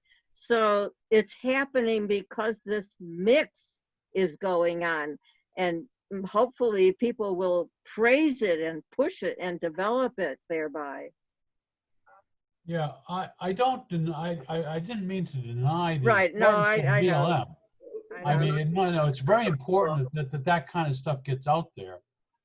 The point I was trying to make is that all the demands from the BLM side, and I've heard there's other factions out there that are much broader in their demands, but the BLM largely is reforming the police, as near as I can tell. No, I don't think you can say that. And by the way, we got to mention all the women that are involved in the movement. I don't deny the women. I mean, I know that. I'm just saying, it's the refinement that we keep questioning is ill-placed at this time. We look for those things to happen, we encourage them, but we don't say they're lacking, and we don't, the same kind of thing that happened to Occupy, the same kind of thing that happened to the women's movement 40 years ago when I was involved in it. Let me point out that it's the same kind of movement in the Black Lives Matters now was the Vietnam War, and as soon as we pulled out of Vietnam, yeah, that got destroyed by marijuana. No, I disagree on that. It got destroyed by lack of interest, or by faction, by splitting into more identity politics again. No, it's just my neighborhood. I was so disappointed that people kept shoving marijuana experience or dope of any kind experience on us, and I did not want that. I wanted us to rise in our favor, et cetera, but not to smoke dope. I agree. I mean, but nevertheless, the point is that it dissipated, and the ruling class took advantage of that in the form of George Herbert Walker Bush, whichever one number one was. Right. When he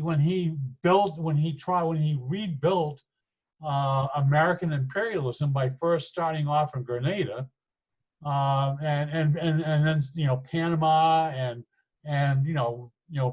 now we've got this, now if you watch TV, there's a half a dozen TV shows now that glorify U.S. imperialism, military imperialism.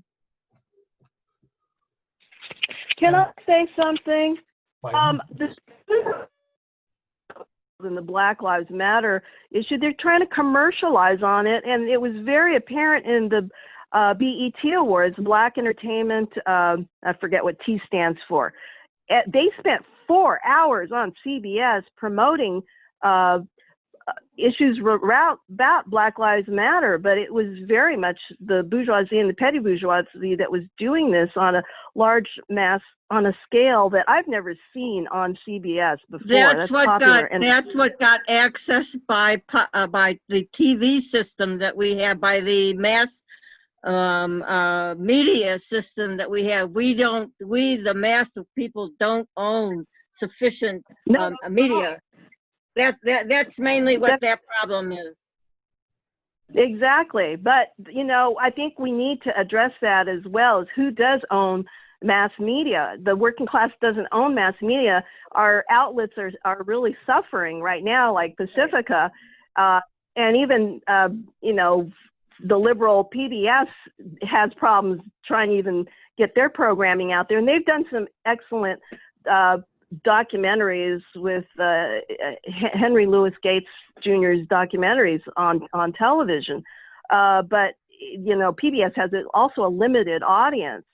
But like I said earlier about, the Black community needs to address this because there is a powerful Black bourgeoisie that wants to maintain that, and they're getting a lot of money from that. Right. The point is that they're doing what they're doing, and that has to be acknowledged as huge and intelligent. Go ahead, Kit. I'm sorry. It just. Oh, okay.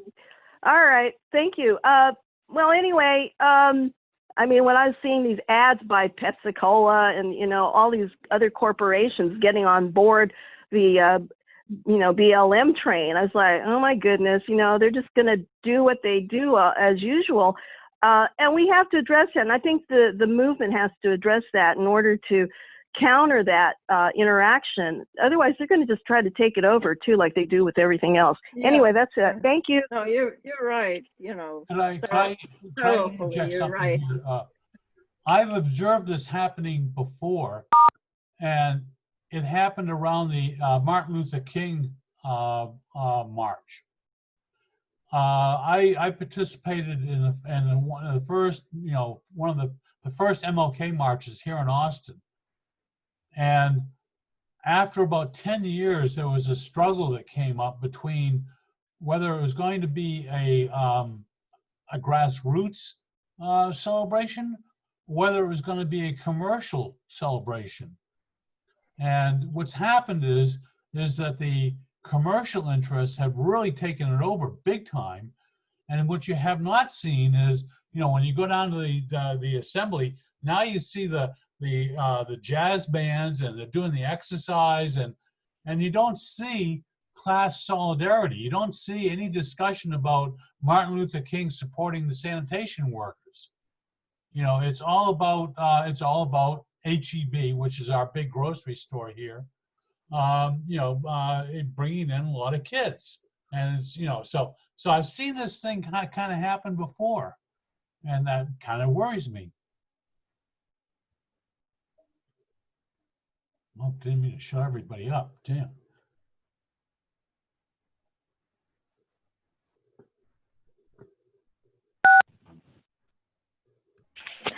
I'd like to say something again. This happens in every movement. This happens in the environmental community. This happens in the gay community. This happens in so many different movements that have initiated changes, from the grassroots. Yeah, and it's a problem because the bourgeoisie will take something that's revolutionary and just, twist it and commercialize it and then water it down where it's like a holiday and people take time off, but, people take the day off. They don't all participate in Martin Luther King programs or even educating the whole community about what MLK stood for. Really, the educational level of these issues is still needs, it's just not enough yet. There's a movement, but there's also a sector of the movement that's still not engaged in this whole process like we are. Anyway, that's what I have to add. I didn't hear you. Let Gene jump in here for a minute, if that's okay. Because I want to make a couple general, this has been very productive, and I really want to thank everybody, and I think it is a wise move that was suggested to continue to record to the end, whether it's the bitter end or the happy end. But I also want to say that we have nothing scheduled after next week. Well, at least we have some things in the iron in the thinking about. But we're going to need someone to take the initiative to actually organize something, starting I think the 25th, which is some big day. I think every day is a big day. So, but I just want to say that we're going to need people to take more initiative in actually organizing these and setting people up. One of the suggestions was that we get Jack Heyman in to talk about the ILWU, which if we're going to talk about unions, he's a good man to have. But that has to be set up. He doesn't magically appear, and our overworked work team here can't do too much more than we're doing. So I just want to, again, thank everybody for all this. And I think it's gone very well, and we'll continue to record till our end. So if there are other comments, I don't know. Or we can just sit here and stare at each other. We could do that. But I think one of the things I think we need to understand, discussion is not really talked too much about, is, oh, we ought to have a revolution and so forth. Revolutions, I mean, you look at the real revolutions in this world. We talk about the October Revolution. Well, what happened there was a bitter struggle going on there. And I was talking to Gary the other night, and we mentioned that, there was this fellow Kolchak, I think, or some Russian general who was set to take power because things were total disarray at that time. And if the Leninist party had not seized power at that time, our word for fascism would be Russian and not Italian. And so there is a real struggle going on, and it was a very bitter years there before order was restored during the Civil War, and the dictatorship of the proletariat was able to take control. But the other thing is, we look at the Chinese Revolution. Well, look through what the Chinese went through in making that revolution. And Marx was very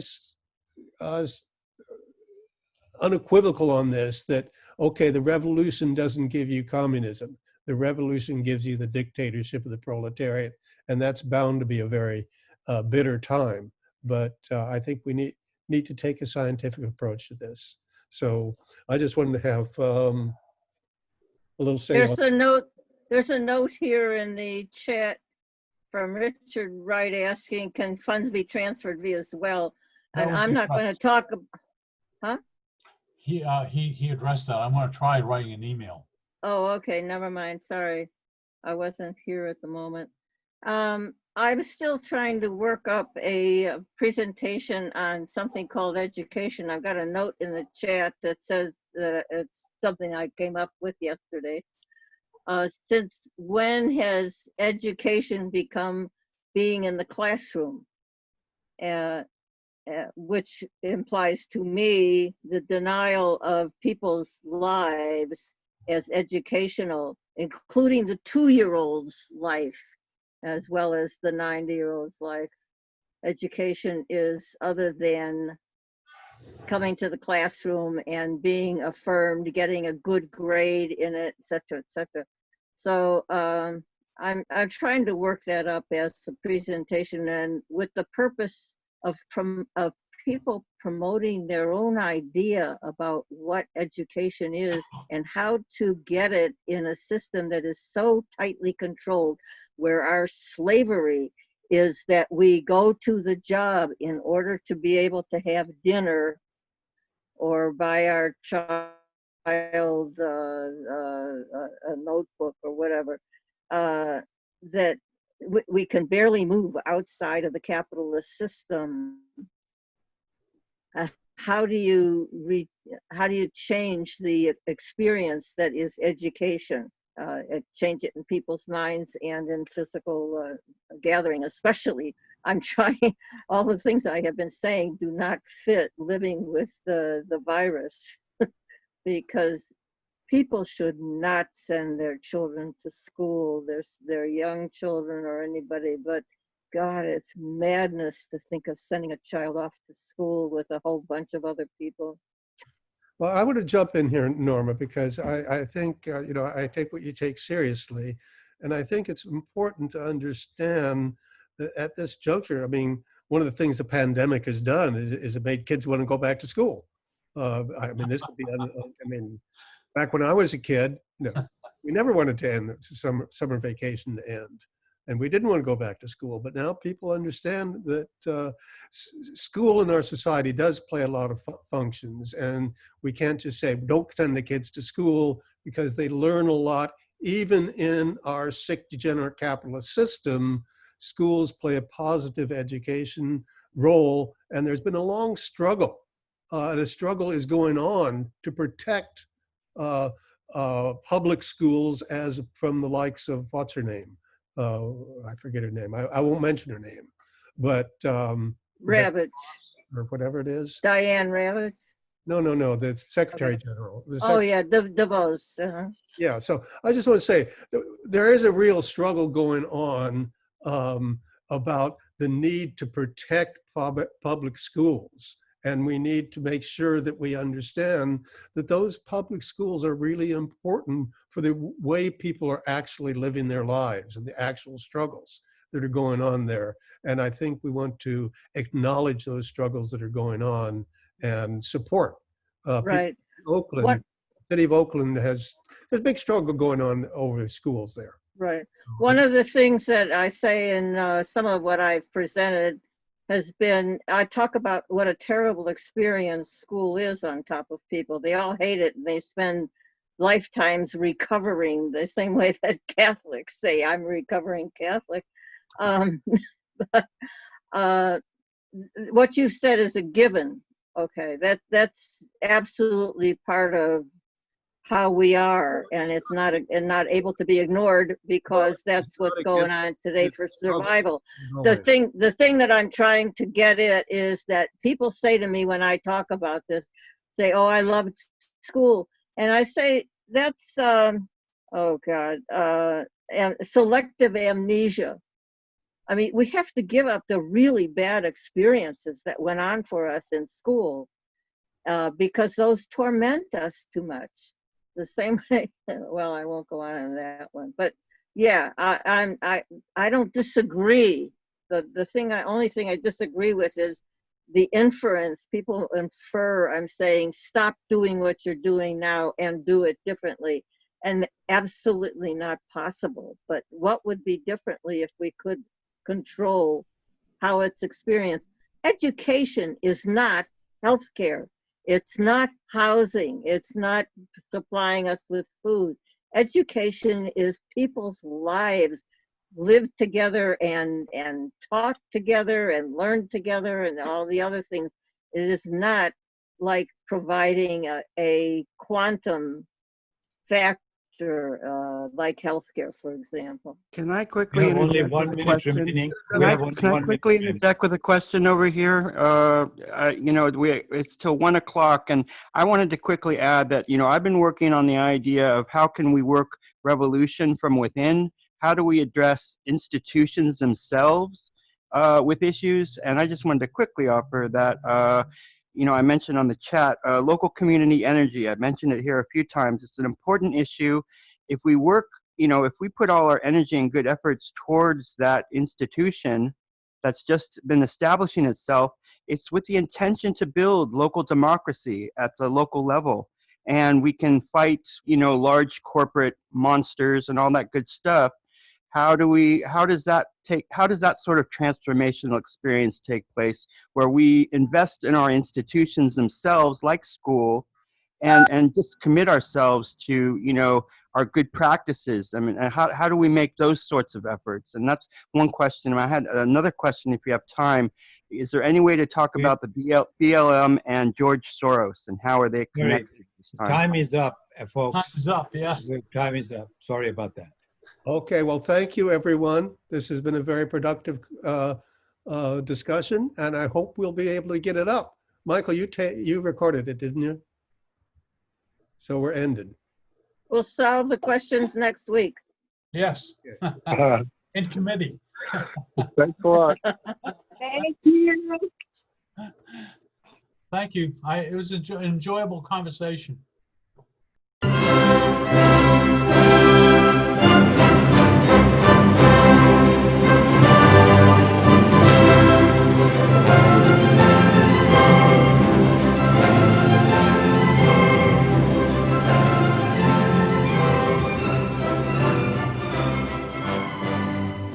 Institute for the Critical Study of Society at the Negro Proctor Marxist Library receives no corporate funding, nor do we have any paid staff. We rely on the support of working class folks that share our commitment to the socialist legacy of Karl Marx. We continue to need funds to meet necessary expenses. Since we can no longer pass the hat at our in-person forums, please send contributions to our treasurer, either online via PayPal or by check. The PayPal ID is ICSS Sunday, SUNDAY, @yahoo.com, and the name is Richard Fallenbaum. And checks may be made out to Richard Fallenbaum and sent to him at 1225 Nielsen Street, Berkeley, California, 94706. Fallenbaum is spelled Fallenbaum. To donate directly to the Marxist Library, send a check to the Negro Proctor Marxist Library at 6501 Telegraph Avenue, Oakland, California, 94609, or directly or donate online at www.paypal.me/npml.